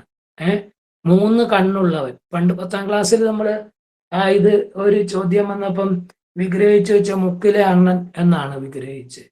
അപ്പൊ അതുപോലൊക്കെയുള്ള മണ്ടത്തരങ്ങളൊക്കെ പലരും കാണിക്കും. അത് നമ്മൾ കൃത്യമായിട്ട് ശ്രദ്ധിച്ച് തന്നെ അത് ചെയ്യണം. ഇതാണ് ബഹുറീഹി സമാസം. കഴിഞ്ഞ LP UPയുടെ എക്സാമിന് ചോദിച്ചൊരു ചോദ്യമുണ്ട്. അതായത് കഞ്ചനേർമിഴി എന്നൊരു ചോദ്യം ചോദിച്ചു. കഞ്ചനേർമിഴി, കഞ്ചത്തിന് നേരായ മെഴിയോട് കൂടിയവൾ ആരോ അവളാണ് കഞ്ചനേർമിഴി. കഞ്ചം എന്ന് പറഞ്ഞാൽ താമര എന്നാണ്. താമരയ്ക്ക് നേരായ തുല്യമായ കണ്ണോട് കൂടിയവൾ ബഹുറീഹി സമാസമാണെന്ന് ചോദിച്ചത്. അതിന് പിന്നെ ചോദിച്ചേക്കുന്നത് ഉപമാഗർഭ ബഹുറീഹി എന്നാണ് അന്ന് പറഞ്ഞത്. എന്നുവെച്ചാൽ അതിനകത്ത് ഈ പോലെ ചേർത്ത് വിഗ്രഹിക്കുന്നതുകൊണ്ടാണ് അതിനെ നമ്മൾ ഉപമാഗർഭ ബഹുറീഹി, ഉപമ ഉള്ളിൽ അടക്കിയിട്ടുള്ള ബഹുറീഹി അങ്ങനെ പറയും. ഇതാണ് ബഹുറീഹി സമാസം. ഇങ്ങനെ നമുക്ക് പഠിക്കാനുള്ളത് 4 സമാസങ്ങളാണ്. അതായത് അവീഭാവൻ, തൽപുരുഷൻ, ബഹുറീഹി, ദ്വന്ദ്വൻ, 4 സമാസം. ഇതിൽ ഓരോന്നില് അവീഭാവ സമാസം പൂർവപദത്തിന് പ്രാധാന്യം, തൽപുരുഷ സമാസം ഉത്തരപദത്തിന് പ്രാധാന്യം, പിന്നെ ദ്വന്ദ്വ സമാസം 2 പദത്തിനും തുല്യ പ്രാധാന്യം, മറ്റത് ബഹുറീഹി സമാസം. ഇതാണ് 4 സമാസങ്ങൾ. ഇതിൽ തൽപുരുഷ സമാസം നമ്മളൊരു 95% ഇമ്പോർട്ടൻ്റോടുകൂടി പഠിക്കുക. അതിൽ നിന്നായിരിക്കും ഒന്നുകിൽ വിഗ്രഹിക്കാൻ ചോദിക്കും, അല്ലെങ്കിൽ സമാസം കണ്ടുപിടിക്കാൻ ചോദിക്കും. അപ്പൊ നമുക്ക് കൃത്യമായിട്ട് അത് കണ്ടെത്താൻ കഴിയണം. നമ്മൾ അതനുസരിച്ച് കൃത്യമായിട്ട് പഠിച്ച് വെക്കുക. ഇതിൽ നിന്ന് 1 മാർക്ക് സമാസവുമായി ബന്ധപ്പെട്ട് 1 മാർക്ക് 100% ഷുവർ ക്വസ്റ്റ്യൻ. അത് ഒരെണ്ണം വന്നിരിക്കും. അല്ലെങ്കിൽ നിങ്ങൾ എക്സാമിന് നോക്കും, ഒരു ചോദ്യം ഇതിൽ നിന്ന് വന്നിരിക്കും. ഒന്നീ വിഗ്രഹിക്കാൻ ചോദിക്കും, അല്ലെ ഘടകപദങ്ങളാക്കുക എന്ന് ചോദിക്കും, അല്ലെങ്കിൽ ഈ പദത്തിലെ ഒരു പദം തന്നിട്ട് അതിലെ സമാസം ഏതെന്ന് ചോദിക്കും, അല്ലെങ്കിൽ സമാസത്തിന്റെ പേര് തന്നിട്ട് അതിന്റെ പദം ഏത് എന്ന്, അല്ലെങ്കിൽ ആ പേര് തന്നിട്ട് ആ സമാസത്തിൽ ഉൾക്കൊള്ളുന്ന പദം ഏത് എന്ന് ചോദ്യം വരും. ഇങ്ങനെ എങ്ങനെയായാലും ചോദ്യം വരും, അത് നിങ്ങൾക്ക് ഉറപ്പാണ്. ഇനി ഞാൻ ഒരു ടോപ്പിക്ക് കൂടി ഇന്ന് ഒന്ന് പറയുന്നുണ്ട്. അത് മറ്റൊരു 1 മാർക്ക് കൂടി കിട്ടുന്നതാണ്. ഇത് രണ്ടും ഷുവർ ക്വസ്റ്റ്യൻസ് ആണ്. കേട്ടറ്റ് ഉണ്ടായ കാലം മുതൽ ഇന്ന് വരെ ആ ചോദ്യങ്ങളിൽ നിന്ന് മാറ്റി നിർത്തപ്പെടാത്ത 2 ചോദ്യങ്ങളാണ് സന്ധിയും സമാസവും. നമ്മുടെ സ്കൂളിലെ പുസ്തകങ്ങളിൽ കുട്ടികൾക്ക് നമ്മൾ സ്ഥിരമായിട്ട് പറഞ്ഞു കൊടുക്കുന്ന 2 കാര്യങ്ങളാണിത്, സന്ധിയും സമാസവും. ഇത് അതുകൊണ്ട് കേട്ടറ്റിന് നിർബന്ധമായിട്ടും എല്ലാ ചോദ്യങ്ങളിലും കടന്നു വരുന്ന ഇതാണ്. രണ്ടാമത്തത് സന്ധി എന്ന് പറയും. സന്ധി എന്ന് പറഞ്ഞാൽ നമുക്ക് കയ്യിലും കാലിലും ഒക്കെ സന്ധിയുണ്ട്. അതുകൊണ്ട് നമുക്ക് കൈയും കാലും ഒക്കെ യഥേഷ്ടം ചലിപ്പിക്കാം. അതുപോലെ ഭാഷയെ ചലനനിരതമാക്കുന്ന സന്ധികളാണ്. അതായത് വർണ്ണങ്ങൾ തമ്മിൽ ചേരുമ്പോൾ ഉണ്ടാകുന്ന മാറ്റം, അതാണ് സന്ധി എന്ന് പറയുന്നത്. വർണ്ണങ്ങൾ തമ്മിൽ ചേരുമ്പോൾ ഉണ്ടാകുന്ന മാറ്റം സന്ധി നിർണയിക്കുന്നതിന് നമ്മൾ ചെയ്യേണ്ട ഒരു കാര്യം എന്ന് പറയുന്നത്, സന്ധി ചോദിച്ചു കഴിഞ്ഞാൽ അത് പിരിച്ചെഴുതണം. ആദ്യം പദത്തെ പിരിച്ചെഴുതണം. അങ്ങനെ പിരിച്ചെഴുതിയ ശേഷം കണ്ടു പ്ലസ് ഇല്ല, കണ്ടില്ല, നമ്മൾ പിരിച്ചെഴുതിയിട്ട് ആദ്യത്തെ പദത്തിന്റെ ഒടുവിലിരിക്കുന്ന വർണ്ണം ഏതെന്ന് നോക്കുക. ആദ്യത്തെ പദത്തിന്റെ ഒടുവിലിരിക്കുന്ന വർണ്ണം. ഇവിടെ നമ്മൾ ഒരു പദം പിരിച്ചിട്ടിട്ടുണ്ട്, കണ്ടില്ല. അതിനകത്ത് കണ്ടു എന്നുള്ളതിന്റെ ഒടുവിലിരിക്കുന്നത് ഊ ആണ്. ഇല്ല എന്നുള്ളതിന്റെ ആദ്യം ഇരിക്കുന്നത് ഈ ആണ്. ഈ രണ്ട് പദങ്ങളും നിർണയിക്കണം. ആദ്യ പദത്തിന്റെ ഒടുവിലെ വർണ്ണവും രണ്ടാമത്തെ പദത്തിന്റെ ആദ്യ വർണ്ണവും കണ്ടെത്തണം. അതാണ് ഫസ്റ്റ് ചെയ്യേണ്ട കാര്യം. സന്ധി നിർണയിക്കുന്നതിനുള്ള ഫസ്റ്റ് സ്റ്റെപ്പ് അതാണ്. അത് കഴിഞ്ഞിട്ട് ഫസ്റ്റ് സ്റ്റെപ്പ് പിരിച്ചെഴുതുക. രണ്ടാമത്തെ സ്റ്റെപ്പാണ് ആദ്യ പദത്തിന്റെ ഒടുവിലിരിക്കുന്ന വർണ്ണം, രണ്ടാമത്തെ പദത്തിന്റെ ആദ്യം ഇരിക്കുന്ന വർണ്ണം ഏതെന്ന് കണ്ടെത്തുക. എന്നിട്ട് അതിൽ ഏതിനാണ് മാറ്റം വരുന്നതെന്ന് ആ മാറ്റത്തിനനുസരിച്ച് സന്ധി എഴുതണം. ചിലപ്പം ചേരുന്ന വർണ്ണങ്ങളിൽ ഒന്ന് ഇല്ലാതാവും, നഷ്ടപ്പെടും. ചിലപ്പോൾ ചേരുന്ന വർണ്ണങ്ങൾക്കിടയ്ക്ക് ഒരു വർണ്ണം പുതിയതായിട്ട് വരും. ഇപ്പൊ ഇവിടെ നമ്മൾ കൊടുത്തിട്ടുണ്ട് കണ്ടു പ്ലസ് ഇല്ല. അതിനകത്ത് കണ്ടു എന്നുള്ളതിന്റെ ഒടുവിൽ ഒരു ഊ ഇരിപ്പുണ്ട്. ആ ഊ ചേർത്തെഴുതിയപ്പോൾ കാണുന്നില്ല, അത് നഷ്ടപ്പെട്ടു. ഉകാരം ലോപിച്ചു എന്ന് പറയും. ഇനി വാഴയില എന്ന പദം, വാഴ പ്ലസ് ഇല, വാഴയില, വാഴ പ്ലസ് ഇല ഉണ്ട്. യാ പുതിയതായിട്ട് വന്നു, അതിനിടയ്ക്ക് യാ പുതിയതായിട്ട് വന്നു. ഇനി അടുത്തത് വിൺ പ്ലസ് തലം ഒരുമിച്ച് ചേർന്നപ്പം വിൺതലം ആയി. തലം എന്നുള്ളതിലെ താ പോയിട്ട് തലം, ടാ വന്നു. അപ്പൊ ഒരു വർണ്ണം പോയിട്ട് അതിന്റെ സ്ഥാനത്ത് മറ്റൊരു വർണ്ണം വന്നു. എന്നുവെച്ചാൽ അതായത് താ പോയി ടാ വന്നു. ഒരു വർണ്ണം പോയിട്ട് അതിന്റെ സ്ഥാനത്ത് മറ്റൊരു വർണ്ണം വന്നു. നാലാമത്തത് ആനപ്പുറം, ആന പ്ലസ് പുറം, ആനപ്പുറം ആയപ്പോ പാ ഇരട്ടിച്ചു. അത് നാലാമത്തെ മാറ്റമാണ്. അപ്പൊ ഇങ്ങനെ 4 മാറ്റം. ഒന്ന്, ഒരു വർണ്ണം നഷ്ടപ്പെടുക. രണ്ടാമത്തത് ഒരു വർണ്ണം പുതിയതായിട്ട് വന്നു ചേരുക. മൂന്നാമത്തത് ഒരു വർണ്ണം പോയി അതിൻ്റെ സ്ഥാനത്ത് മറ്റൊരു വർണ്ണം വരിക. നാലാമത്തത് ഒരു വർണ്ണം ഇരട്ടിക്കുക. ഇങ്ങനെ 4 വർണ്ണങ്ങൾ വരും. പറഞ്ഞ 4 മാറ്റങ്ങൾ. ഈ മാറ്റത്തെയാണ് സന്ധി എന്ന് പറയുന്നത്. എന്നുവെച്ചാൽ നമ്മൾ 2 പദങ്ങളെ ചേർത്തെഴുതുമ്പോൾ ആ പദങ്ങളിൽ എന്തെങ്കിലും മാറ്റം സംഭവിക്കുമെങ്കിൽ ആ മാറ്റത്തെയാണ് നമ്മൾ സന്ധി എന്ന് പറയുന്നത്. ഈ മാറ്റം വരുന്നത് എവിടെയാണ്? ആദ്യ പദത്തിന്റെ ഒടുവിലോ രണ്ടാമത്തെ പദത്തിന്റെ ആദ്യമോ. അതുകൊണ്ടാണ് ഞാൻ പറഞ്ഞത് ആദ്യ പദത്തിന്റെ ഒടുവിലിരിക്കുന്നത് ഏത് വർണ്ണമാണെന്ന് നോക്കുക. എന്നുവെച്ചാൽ വർണ്ണം എന്ന് പറയുന്നത് ആ ഒടുവില് എന്തിന്റെ ഉച്ചാരണമാണോ ഉള്ള അതാണ് നമ്മൾ അവിടുത്തെ വർണ്ണം എന്ന് പറയുന്നത്. അപ്പൊ കണ്ടു ഇല്ല, ആദ്യ പദത്തിന്റെ ഒടുവിൽ ഊ, രണ്ടാമത്തെ പദത്തിന്റെ ആദ്യം ഈ. വാഴയില എന്നുള്ളതിന്റെ ഒടുവിൽ വാഴയുടെ ഒടുവിലൊരു ആയിരിപ്പുണ്ട്. ആ മാത്രം നമ്മൾ നോക്കിയാൽ മതി. ഇല എന്നുള്ളതിന്റെ ആദ്യം ഈ, രണ്ടും കൂടി ചേരുമ്പം വാഴയില എന്നായി. അവിടെ വന്ന മാറ്റം എന്താണ്? ഈ ആയിക്കും ഈക്കും ഇടയ്ക്ക് യാ വന്നു. ഈ ആണ് വരുന്നത്. നമ്മൾ എളുപ്പത്തിന് വേണ്ടി യാ വന്നു എന്ന് പറയും. അപ്പൊ അവിടെ യാ വന്നു, പുതിയതായിട്ട് വന്നത്. മൂന്നാമത്തതിൽ ഒരു വർണ്ണം പോയി, താ അങ്ങ് പോയിട്ട് അതിന്റെ സ്ഥാനത്ത് ടാ വന്നു. ഇനി ഒരിടത്തും നാലാമത്തെ ഉദാഹരണത്തില് പാ ഇരട്ടിച്ചു.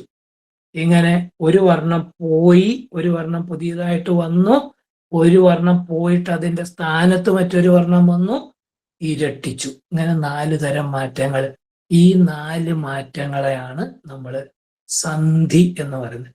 വർണ്ണങ്ങൾ തമ്മിൽ ചേരുമ്പോഴുണ്ടാകുന്ന മാറ്റം, അതാണ് സന്ധി. എന്തിനാ നമ്മൾ സന്ധി ചെയ്യുന്നത്? ഭാഷ എളുപ്പത്തിൽ പ്രയോഗിക്കാൻ വേണ്ടി, അതിൻ്റെ അകത്തുള്ള തടസ്സങ്ങൾ ഒഴിവാക്കി വേഗത്തിൽ ഭാഷ പറയാൻ വേണ്ടിയാണ്. നമ്മൾ തിരുവോണം എന്ന് പറയുന്നതിനേക്കാൾ എളുപ്പമല്ലേ തിരുവോണം. വാഴ ഇല. ഇങ്ങനെ പറയുന്നതിനേക്കാൾ എളുപ്പമാണ് വാഴയില. ഇങ്ങനെ എളുപ്പത്തിൽ ഇങ്ങനെയുള്ള ഉച്ചാരണം സുഗമമാക്കാനാണ് നമ്മൾ, എന്ന് വെച്ചാൽ ഭാഷയ്ക്ക് ഇടുന്ന ഗ്രീസാണ്, അല്ലെങ്കിൽ എണ്ണ ഇടുന്നെന്ന് പറയത്തില്ല, എണ്ണയിട്ട യന്ത്രം പോലെ എന്ന് പറയും. അതുപോലെ ഭാഷയെ നമ്മൾ വഴക്കിയെടുക്കുന്നത് സന്ധിയിലൂടെയും സമാസത്തിലൂടെയും. ഇവിടെ സന്ധി എന്ന് പറയുന്നത് വർണ്ണങ്ങൾക്കുണ്ടാകുന്ന മാറ്റം. 4 തരം മാറ്റങ്ങളാണ് നമ്മൾ കണ്ടത്. ആദ്യത്തെ മാറ്റം എന്താണ്? ആദ്യത്തെ മാറ്റം എന്ന് പറയുന്നത് ഒരു വർണ്ണം നഷ്ടപ്പെടുന്നത്. അങ്ങനെ ഒരു വർണ്ണം നഷ്ടപ്പെട്ടാൽ ലോപം. ഒരു വർണ്ണം പോയാൽ ലോപം. ഒരു വർണ്ണം ഒരു വർണ്ണം പുതിയതായിട്ട് വന്നാൽ ആഗമം. പുതിയതായിട്ട് വന്നാൽ ആഗമം. ഇനി പോയിട്ട് വന്നാൽ, ഒരു വർണ്ണം പോയിട്ട് അതിൻ്റെ സ്ഥാനത്ത് മറ്റൊരു വർണ്ണം വന്നാൽ അതിനെ നമ്മൾ ആഗമം എന്ന് പറയും. അല്ല, ഒരു വർണ്ണം പോയിട്ട് അതിൻ്റെ സ്ഥാനത്ത് മറ്റൊന്ന് വന്നാൽ ആദേശം. 3ാമത്തെ മാറ്റം. 4ാമത്തത് ഇരട്ടിപ്പ്. ചുരുക്കത്തിൽ നമ്മൾ പറഞ്ഞ ഒരു സൂത്രവാക്യം പോലെ പഠിച്ചു വെക്കാം.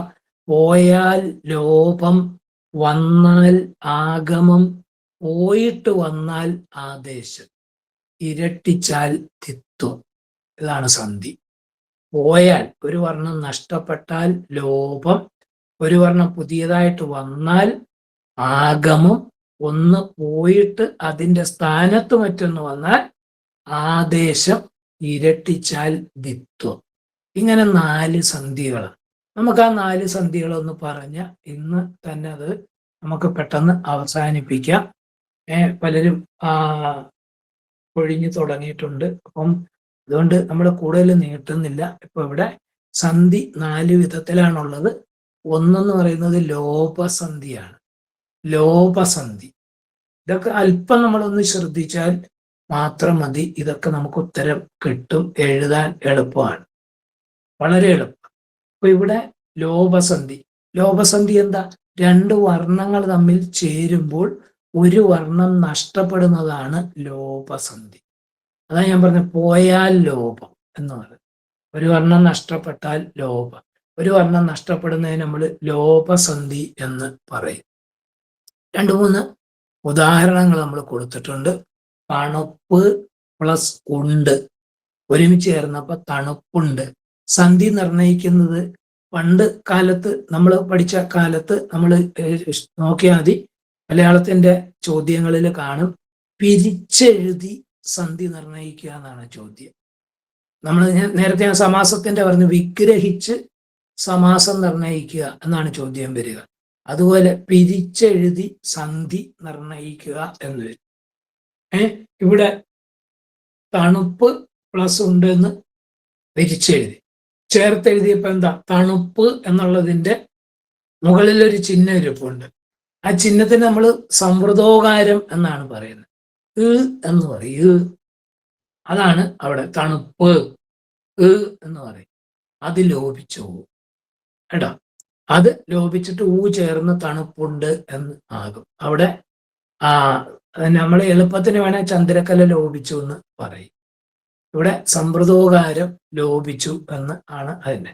ഇനി കേട്ടു പ്ലസ് ഇല്ല. കേട്ടുവിന്റെ ഒടുവിലെ ലോപിച്ചു. കേട്ടുവിന്റെ ഒടുവിലെ നഷ്ടപ്പെടും. ലോപിച്ചു. അതാണ് കേട്ടില്ല. ഇനി അല്ലെങ്കിൽ. അല്ലെങ്കിൽ എന്ന് പറയുമ്പോൾ അല്ല പ്ലസ് എങ്കിൽ. അല്ല എന്നതിന്റെ ഒടുവിലെ ലോപിച്ചു. അല്ല എന്നതിന്റെ ഒടുവിലെ ലോപിച്ച്. അല്ല അതിന്റെ ഒടുവിൽ ഒരു ആയിരിപ്പുണ്ട്, അതിന്റെ കൂടെ എങ്കിൽ. അപ്പൊ ഏയുക. അപ്പൊ ആയുടെ ആവശ്യമില്ല. അപ്പൊ അത് ലോപിച്ചു പോകും. അങ്ങനെ അല്ലെങ്കിൽ എന്നാണ്. വരാതെ പ്ലസ് ഇരുന്നു. വരാതെ ഉണ്ടോ? ആദ്യത്തേതിന്റെ വരാതെ എന്നതിന്റെ ഒടുവിൽ ഒരു ഇരിപ്പുണ്ട്, ഇരുന്നു ഉണ്ടോ? ഒരുമിച്ച് വരുമ്പോൾ വരാതിരുന്നു. ലോപിച്ചു പോയി. ഈ ലോപസന്ധി പഠിക്കുമ്പോൾ നമ്മളൊരു കാര്യം ഓർത്തിരുന്നാൽ മതി. ആദ്യത്തെ പദത്തിന്റെ ഒടുവിലിരിക്കുന്ന വർണ്ണമേതോ അതായിരിക്കും ലോപിക്കും. ആദ്യത്തെ പദത്തിന്റെ ഒടുവിലും ഒരു സ്വരാക്ഷരം കാണും. രണ്ടാമത്തെ പദത്തിന്റെ ആദ്യവും ഒരു സ്വരാക്ഷരമായിരിക്കും. ഇതിൽ ആദ്യത്തെ പദത്തിന്റെ ഒടുവിലിരിക്കുന്ന വർണ്ണം ലോപിച്ചു പോകും. ലോപസന്ധിയിൽ മിക്കവാറും അങ്ങനെയാണ് നമ്മൾ കാണുന്നത്. അപ്പൊ ലോപം എന്ന് പറഞ്ഞാൽ ഒരു വർണ്ണം നഷ്ടപ്പെടുന്നത് ലോപം എന്ന് പറയും. ഇനി രണ്ടാമത്തെ സന്ധി എന്ന് പറയുന്നത് ആഗമസന്ധിയാണ്. ആഗമസന്ധി എന്ന് പറയുമ്പം വർണ്ണങ്ങൾക്കിടയ്ക്ക് പുതിയതായിട്ട് ഒരാള് വന്നിരിക്കും. ഒരു നുഴഞ്ഞുകയറ്റക്കാരൻ വരും. അതാണ് രണ്ട് വർണ്ണങ്ങൾ തമ്മിൽ ചേരുമ്പോൾ ഒരു വർണ്ണം പുതിയതായി വരുന്നത് ആഗമസന്ധി. രണ്ട് വർണ്ണങ്ങൾ തമ്മിൽ ചേരുമ്പോൾ ഒരു വർണ്ണം പുതിയതായി വരുന്നത് ആഗമസന്ധി. അതായത് വർണ്ണങ്ങൾ തമ്മിൽ ചേരുമ്പോൾ ഒരു വർണ്ണം പുതിയതായിട്ട് വരും. അതിനെയാണ് നമ്മൾ ആഗമസന്ധി എന്ന് പറയുന്നത്. പുതിയതായിട്ട് വരുന്നത് ആഗമസന്ധി. ഇനി മൂന്നാമത് വരുന്നതെന്ന് പറയുന്നത് വഴിയമ്പലം എന്ന് പറയും. വഴി പ്ലസ് അമ്പലം ഒരുമിച്ച് ചേർന്നപ്പോൾ അതിനിടയ്ക്ക് യാ വന്നു. യാ ആഗമിച്ചു. അണിയറ എന്ന് പറയുമ്പോൾ അണി പ്ലസ് അറ, അതിനിടയ്ക്ക് എന്താണ്? യാ വന്നു. വഴിയമ്പലം, അണിയറ, മണിയറ, വാഴയില, കരിയില ഒക്കെ പിരിച്ചു നോക്കിയേ, അതിനിടയ്ക്ക് ഒരു ഇത് പുതിയതായിട്ട് വരുന്നു. ഇനി കഴിഞ്ഞ കേട്ടൊരു ചോദ്യം വന്നിരുന്നു, വിലസിന ആഗമസന്ധിക്ക് ഉദാഹരണം ഏത്? അതിന്റെ ആൻസർ വന്നത് എന്താണെന്നറിയാം? വിലസിന എന്നൊരു പദം ഉണ്ടായിരുന്നു. അത് പലർക്കും കിട്ടിയിട്ടില്ല. വിലസിന എന്നൊരു പദം അവിടെ ഞാ കിടന്നുകൊണ്ടാണ് ഒരു സംശയം വന്നത്. അതെന്ന് പറയുന്ന ഒരു പേരച്ച രൂപമാണ്. പിന്നെ പേരിനെ ആശ്രയിച്ച് നിൽക്കുന്ന ഒരു അപൂർണ ക്രിയ. വിലസിന, വിലസിയ എന്നാണ്. വിലസി പ്ലസ് ആ ഒരുമിച്ച് വരുമ്പോൾ വിലസിയ എന്നാകും. യാ വരും. ആ യായിക്ക് പകരം ന അവിടെ വരാറുണ്ട്. യായിക്ക് പകരം നായും വാ ചാ പ്ലസ് ഊക ഒരുമിച്ച് ചേരുമ്പം ചാവൂക, വാ ആണ് അവിടെ ആഗമിക്കുന്നത്. ആ വായിക്ക് പകരം കാ വരും. അങ്ങനെയാണത് ചാകൂക.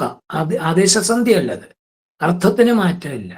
അപ്പോൾ അതുകൊണ്ട് അതും ആഗമസന്ധി എന്ന് പറയും. വിലസിന, അതുപോലെ ചാകൂക, ഇതിനകത്തൊക്കെ വരുന്ന വായന കായും ന്യായും. അത് കഴിഞ്ഞ ചോദ്യം എടുത്ത് നോക്കിയാൽ അത് വിലസിന എന്നൊരു പദം ചോദിച്ചിട്ടുണ്ട്. ജൂണിൽ നടന്ന പരീക്ഷയിലാന്തോ വിലസിന, അതോ ഒക്ടോബറിലെ ആണോ, രണ്ടിലേതെങ്കിലും ഒന്ന്. അപ്പൊ അതാണ് ഇവിടെ പറഞ്ഞത്. ഇങ്ങനെ വരാറുണ്ട്. ഇവിടെ തിരുവോണം, തിരുവാതിര, അവൻ ഒക്കെ നോക്കുമ്പോൾ ആ അവൻ, ആ പ്ലസ് അൻ ആണ് അവൻ. അതുപോലെ തിരു പ്ലസ് ആതിരയാണ് തിരുവാതിര. തിരു പ്ലസ് ഓണമാണ് തിരുവോണം. ഉണ്ടോ? വാ പുതിയതായിട്ട് വരുന്നു. ഒന്നുകിൽ യാ വരും, അല്ലെങ്കിൽ വാ ആഗമിക്കും. ഇനി ഇത് കൂടാതെ ഒരു ആഗമം കൂടി നമുക്ക് പറഞ്ഞു കാണുന്നുണ്ട്. ഇപ്പൊ കരിങ്കുരങ്ങ് എന്ന് പറയും. അതിനെ നമ്മൾ പിരിച്ചെഴുതുന്ന കരി പ്ലസ് കുരങ്ങ് എന്നാണ്. കരി പ്ലസ് കുരങ്ങ് ഒരുമിച്ച് വരുമ്പോൾ കരിങ്കുരങ്ങ് വരും. അവിടെ കുരങ്ങ് എന്നുള്ളതിൻ്റെ ആദ്യം ഇരിക്കുന്ന കായ ആയതുകൊണ്ട് കായയുടെ അനുനാസികം എന്ന് പറയും. ങാ വരും. കരിമ്പുലി എന്ന് പറയുമ്പം കരി പ്ലസ് പുലി, പായയുടെ അനുനാസികമാണ് മാ വരും അവിടെ. കരിമ്പുലി. കരിഞ്ചന്ത എന്ന് പറയുമ്പോൾ കരി പ്ലസ് ചന്ത, ബ്ലാക്ക് മാർക്കറ്റ്, കരിഞ്ചന്ത എന്ന് പറഞ്ഞാൽ കരി പ്ലസ് ഞ് വരും, കരിഞ്ചന്ത. അവിടെ ഞാ വരും പുതിയതായിട്ട്. അതുപോലെ കരിന്തിരി എന്ന് പറയുമ്പോൾ കരി പ്ലസ് തിരി, അവിടെ നാ വരും. അങ്ങനെ രണ്ടാമതിരിക്കുന്ന പദം ഏതാന്ന് നോക്കുക. കായാണെങ്കിൽ അതിന് മുമ്പ് ങാ വരും. ചായ ആണെങ്കിൽ അതിന് മുമ്പ് ഞാ വരും. ഇനി തായാണെങ്കിൽ അതിനു മുമ്പ് നാ വരും. ഇനി പായാണെങ്കിൽ അതിനു മുമ്പ് മാ വരും. ഇത് 4 ഓർത്തിരിക്കാൻ ഒരു നല്ല ഉദാഹരണം പറയാം. 4 മലങ്കാക്ക, മലഞ്ചോല, മലന്തത്ത, മലമ്പനി. ഈ 4 ആ ആഗമം സൂചിപ്പിക്കും. അത് പിരിക്കുമ്പോൾ 0 പിരിക്കരുത്, അപകടം പറ്റും. അപ്പൊ അവിടെ 0 പിരിക്കരുത്. മല പ്ലസ് കാക്ക, മല പ്ലസ് ചോല, മല പ്ലസ് തത്ത, മല പ്ലസ് പനി. ഉണ്ടോ? അതിനിടയ്ക്ക് ഇത് 4 ഇങ്ങനെ വരും. ഇതും ഒരാഗമം, അനുനാസികാഗമം എന്ന് പറയും.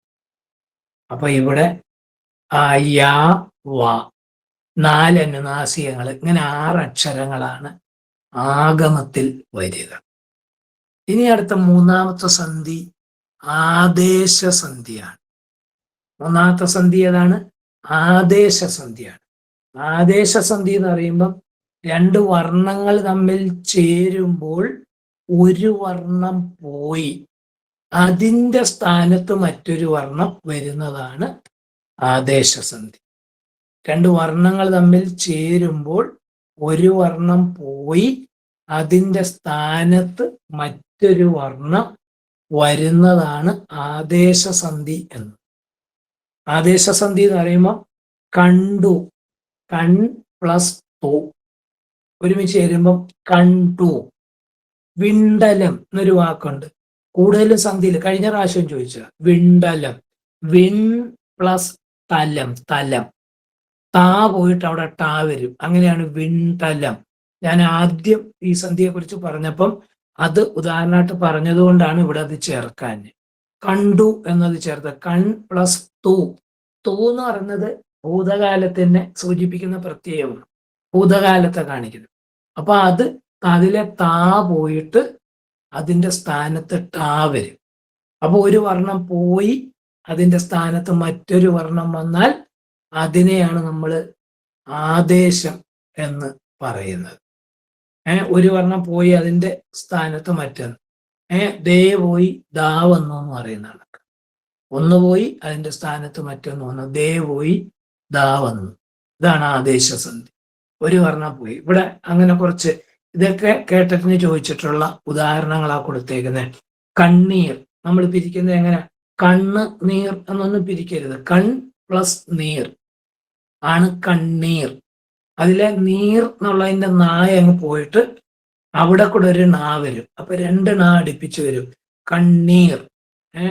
ഒരു നായും മറ്റേ നായും, നാ പോയിട്ട് വരുന്ന നായി, രണ്ടും കൂടി ചേരുമ്പോ കണ്ണീർ എന്ന്. കൺ പ്ലസ് നീർ. ഇനി നെന്മണി, നെൽ പ്ലസ് മണി, നെൽ പ്ലസ് മണി എന്ന് പറയും. നെൽ പ്ലസ് മണി എന്ന് പറയുമ്പോ ഇൽ പോയിട്ട് അതിന്റെ സ്ഥാനത്ത് ഇൻ വരും. ഇൻ ചില്ല്, ഒരു ചില്ല് പോയിട്ട് അതിന്റെ സ്ഥാനത്ത് മറ്റൊരു ചില്ല്. ഇൽ പോയി അതിന്റെ സ്ഥാനത്ത് ഇൻ വരും. ഇനി പിൽക്കാലം. പിൽക്കാലം നമ്മൾ പിരിക്കേണ്ടത് എങ്ങനെയെന്ന് ചോദിക്കും. പിൻ പ്ലസ് കാലമാണ് ഒരു ചേരും പിൽക്കാലം. അവിടെ പിൻ എന്നുള്ളതിലെ ഇൻ പോയിട്ട് അതിന്റെ സ്ഥാനത്ത് ഇൽ വരും. പിൽക്കാലം അല്ലെങ്കിൽ ലാ വരും. അതാണ് ഇൻ പോയിട്ട് അവിടെ ലാ വരും അല്ലെങ്കിൽ ഇൽ വരും. ഇനി കലവറ, കലം പ്ലസ് അറ. അവിടെ നമ്മൾ 0 ഇട്ടില്ലെങ്കിലും കുഴപ്പമാണ്. കലം വെക്കുന്ന അറയാണ് കലവറ. അപ്പൊ കലത്തിലെ പോയിട്ട് അതിന്റെ സ്ഥാനത്ത് വാ വരും. മരത്തിൽ എന്നുള്ള പദം എടുത്തു കഴിഞ്ഞാൽ അവിടെ മരം എന്നുള്ളതിന്റെ പോയിട്ട് അതിന്റെ സ്ഥാനത്ത് ത്ത് വരും. ഇങ്ങനെ ഒരു വർണ്ണം പോയിട്ട് അതിന്റെ സ്ഥാനത്ത് മറ്റൊരു വർണ്ണം വന്നാൽ അതാണ് ആദേശസന്ധി. പോയിട്ട് വന്നാൽ ആദേശം എന്ന് പറയും. ഒരു വർണ്ണം പോയിട്ട് അതിന്റെ സ്ഥാനത്ത് മറ്റൊന്ന് വന്നാൽ ആദേശം എന്ന് പറയും. ഇനി 4ാമത്തത് ദ്വിത്വസന്ധി എന്ന് പറയും. ദ്വിത്വസന്ധി എന്ന് പറയുമ്പോൾ 2 വർണ്ണങ്ങൾ തമ്മിൽ ചേരുമ്പോൾ ഒരു വർണ്ണം ഇരട്ടിക്കുന്നത് ദ്വിത്വസന്ധി. 2 വർണ്ണങ്ങൾ തമ്മിൽ ചേരുമ്പോൾ ഒരു വർണ്ണം ഇരട്ടിക്കുന്നതിന് നമ്മൾ എന്ത് പറയും? ദ്വിത്വസന്ധി എന്ന് പറയും.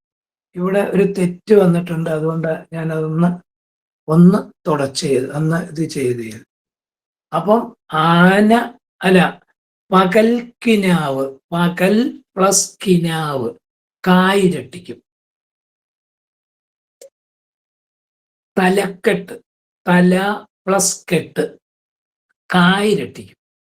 ആനപ്പുറം, ആന പ്ലസ് പുറം, അത് പിരിച്ചിട്ടതിലൊരു പെശക് വന്നു, അതുകൊണ്ട് അത് ഞാനൊന്ന് വെട്ടിയിട്ട് ആന പ്ലസ് പുറം, ആനപ്പുറം എന്ന് വരും.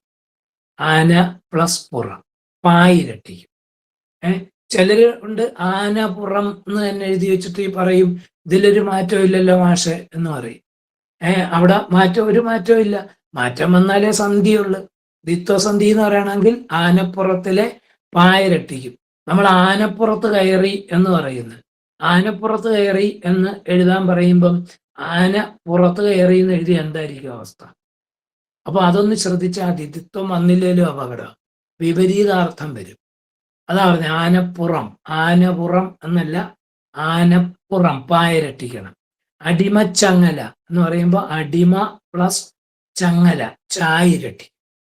പച്ചച്ചക്ക എന്ന് പറയുമ്പോൾ പച്ച പ്ലസ് ചക്ക ചായിരട്ടിക്കും. ഇങ്ങനെ ഏതെങ്കിലും ഒരു വർണ്ണം ഇരട്ടിക്കുന്നതാണ് ദ്വിത്വസന്ധി.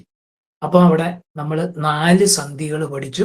ഏതൊക്കെയാണെന്ന് ചോദിച്ചു കഴിഞ്ഞാൽ ലോപസന്ധി, ആഗമസന്ധി, ആദേശസന്ധി, ദ്വിത്വസന്ധി. ഇങ്ങനെ 4 സന്ധികൾ പഠിച്ചു. ഈ 4 സന്ധികളിൽ ഏതെന്ന് നോക്കുക, ഏത് മാറ്റമാണെന്ന് നോക്കുക, പിരിച്ചെഴുതുക ആദ്യം. ഒരു സന്ധി നിർണയിക്കാൻ പറഞ്ഞാൽ എന്ത് ചെയ്യുക? ആ പദങ്ങളെ പിരിച്ചെഴുതി നോക്കുക. നമ്മൾ ഊഹിച്ചടിക്കരുത്. അവിടെ എന്ന് പറഞ്ഞാൽ എന്താ? പിരിച്ചെഴുതുക. പിരിച്ചെഴുതിയിട്ട് ആദ്യ പദത്തിന്റെ ഒടുവിലിരിക്കുന്ന ഏതാന്ന് നോക്കുക. അത് പോയോ ഇല്ലയോ, അവിടെ ഉണ്ടോ ഒക്കെ നമുക്ക് അറിയാം, നോക്കണം. ഇനി രണ്ടാമത്തെ പദത്തിന്റെ ആദ്യം ഇരിക്കുന്നത് ഏതാന്ന് നോക്കുക, അത്. അപ്പൊ ആദ്യ പദത്തിന്റെ ഒടുവിലെ വർണ്ണമാണോ രണ്ടാമത്തെ പദത്തിന്റെ ആദ്യ വർണ്ണമാണോ ഏതെന്ന് നോക്കിയിട്ട് ചെയ്താൽ മതി. പറഞ്ഞാൽ ആദ്യ പദത്തിന്റെ ഒടുവിലെ വർണ്ണം അല്ലെങ്കിൽ രണ്ടാമത്തെ പദത്തിന്റെ ആദ്യ വർണ്ണം, ഇതിലേതാണ് ഇരട്ടിക്കുന്നത് എന്ന് നോക്കിയാൽ മതി. അല്ലെങ്കിൽ ലോപിക്കുന്നത് എന്ന് നോക്കുക, അല്ലെങ്കിൽ ഇതിനിടയ്ക്ക് പുതിയതായിട്ടൊന്ന് വന്നോ എന്ന് നോക്കുക, അല്ലെങ്കിൽ ഈ ഇരിക്കുന്നതിൽ നിന്ന് ഒരാൾ പോയിട്ട് പുതിയതായിട്ട് ഒരെണ്ണം വന്നു നോക്കുക അതിന്റെ സ്ഥാനത്ത്. ഇങ്ങനെ 4 എണ്ണം നോക്കി ലോപം, ആഗമം, ആദേശം, ദ്വിത്വം, ഇങ്ങനെ കൃത്യമായിട്ട് നമുക്കിത് നിർണ്ണയിക്കാം. എപ്പോഴും നമ്മൾ ചെയ്യേണ്ടത് സന്ധി ചോദിച്ചു കഴിഞ്ഞാൽ പദം പിരിക്കുക, അതിൽ ഏത് വർണ്ണത്തിനാണ് മാറ്റം വന്നതെന്ന് നോക്കുക, എന്ത് മാറ്റമാണ് വന്നതെന്ന് നോക്കുക, ആ മാറ്റത്തിനനുസരിച്ച് നമ്മുടെ സന്ധിയുടെ പേരെഴുതുക. ഒന്നുകൂടി ഓർമ്മിക്കുക, പോയാൽ ലോപം, ഒരു വർണ്ണം നഷ്ടപ്പെട്ടാൽ ലോപം, ഒന്ന് പുതിയതായിട്ട് വന്നാൽ ആഗമം, ഒന്ന് പോയിട്ട് അതിൻ്റെ സ്ഥാനത്ത് മറ്റൊന്ന് വന്നാൽ ആദേശം, ഇരട്ടിച്ചാൽ ദ്വിത്വം. ഇതാണ് നമ്മൾ ഈ സന്ധി എന്ന് പറയുന്നത്. ഈ സന്ധിയും ഈ സമാസവും രണ്ടിൽ നിന്നും ഒരു ചോദ്യം ഉറപ്പാണ്. ഓരോ ചോദ്യം രണ്ടിൽ നിന്നും വരും. ഇപ്പൊ ഇന്നത്തെ ഞാൻ പഠിപ്പിച്ചതിൽ നിന്ന് 38-ൽ നിന്ന് 30-ൽ നിന്ന് 2 മാർക്ക് നമുക്ക് ഉറപ്പാണ്. ഇത് കൃത്യമായിട്ട് സന്ധിയും സമാസവും നമ്മൾ പ്രാക്ടീസ് ചെയ്ത് ഉറപ്പിക്കേണ്ടത്. നമ്മൾ സ്കൂളിലെ പാഠപുസ്തകങ്ങൾ നമ്മുടെ കയ്യിലുണ്ട്, എടുത്തു വെക്കുക. ചേർന്നിരിക്കുന്ന പദങ്ങൾ എടുക്കുക, ആ പദങ്ങളെ പിരിച്ചു നോക്കുക, എന്താണ് മാറ്റമെന്ന് കണ്ടെത്തുക, സന്ധി ഏതാണെന്ന് പിരിച്ചെഴുതുക.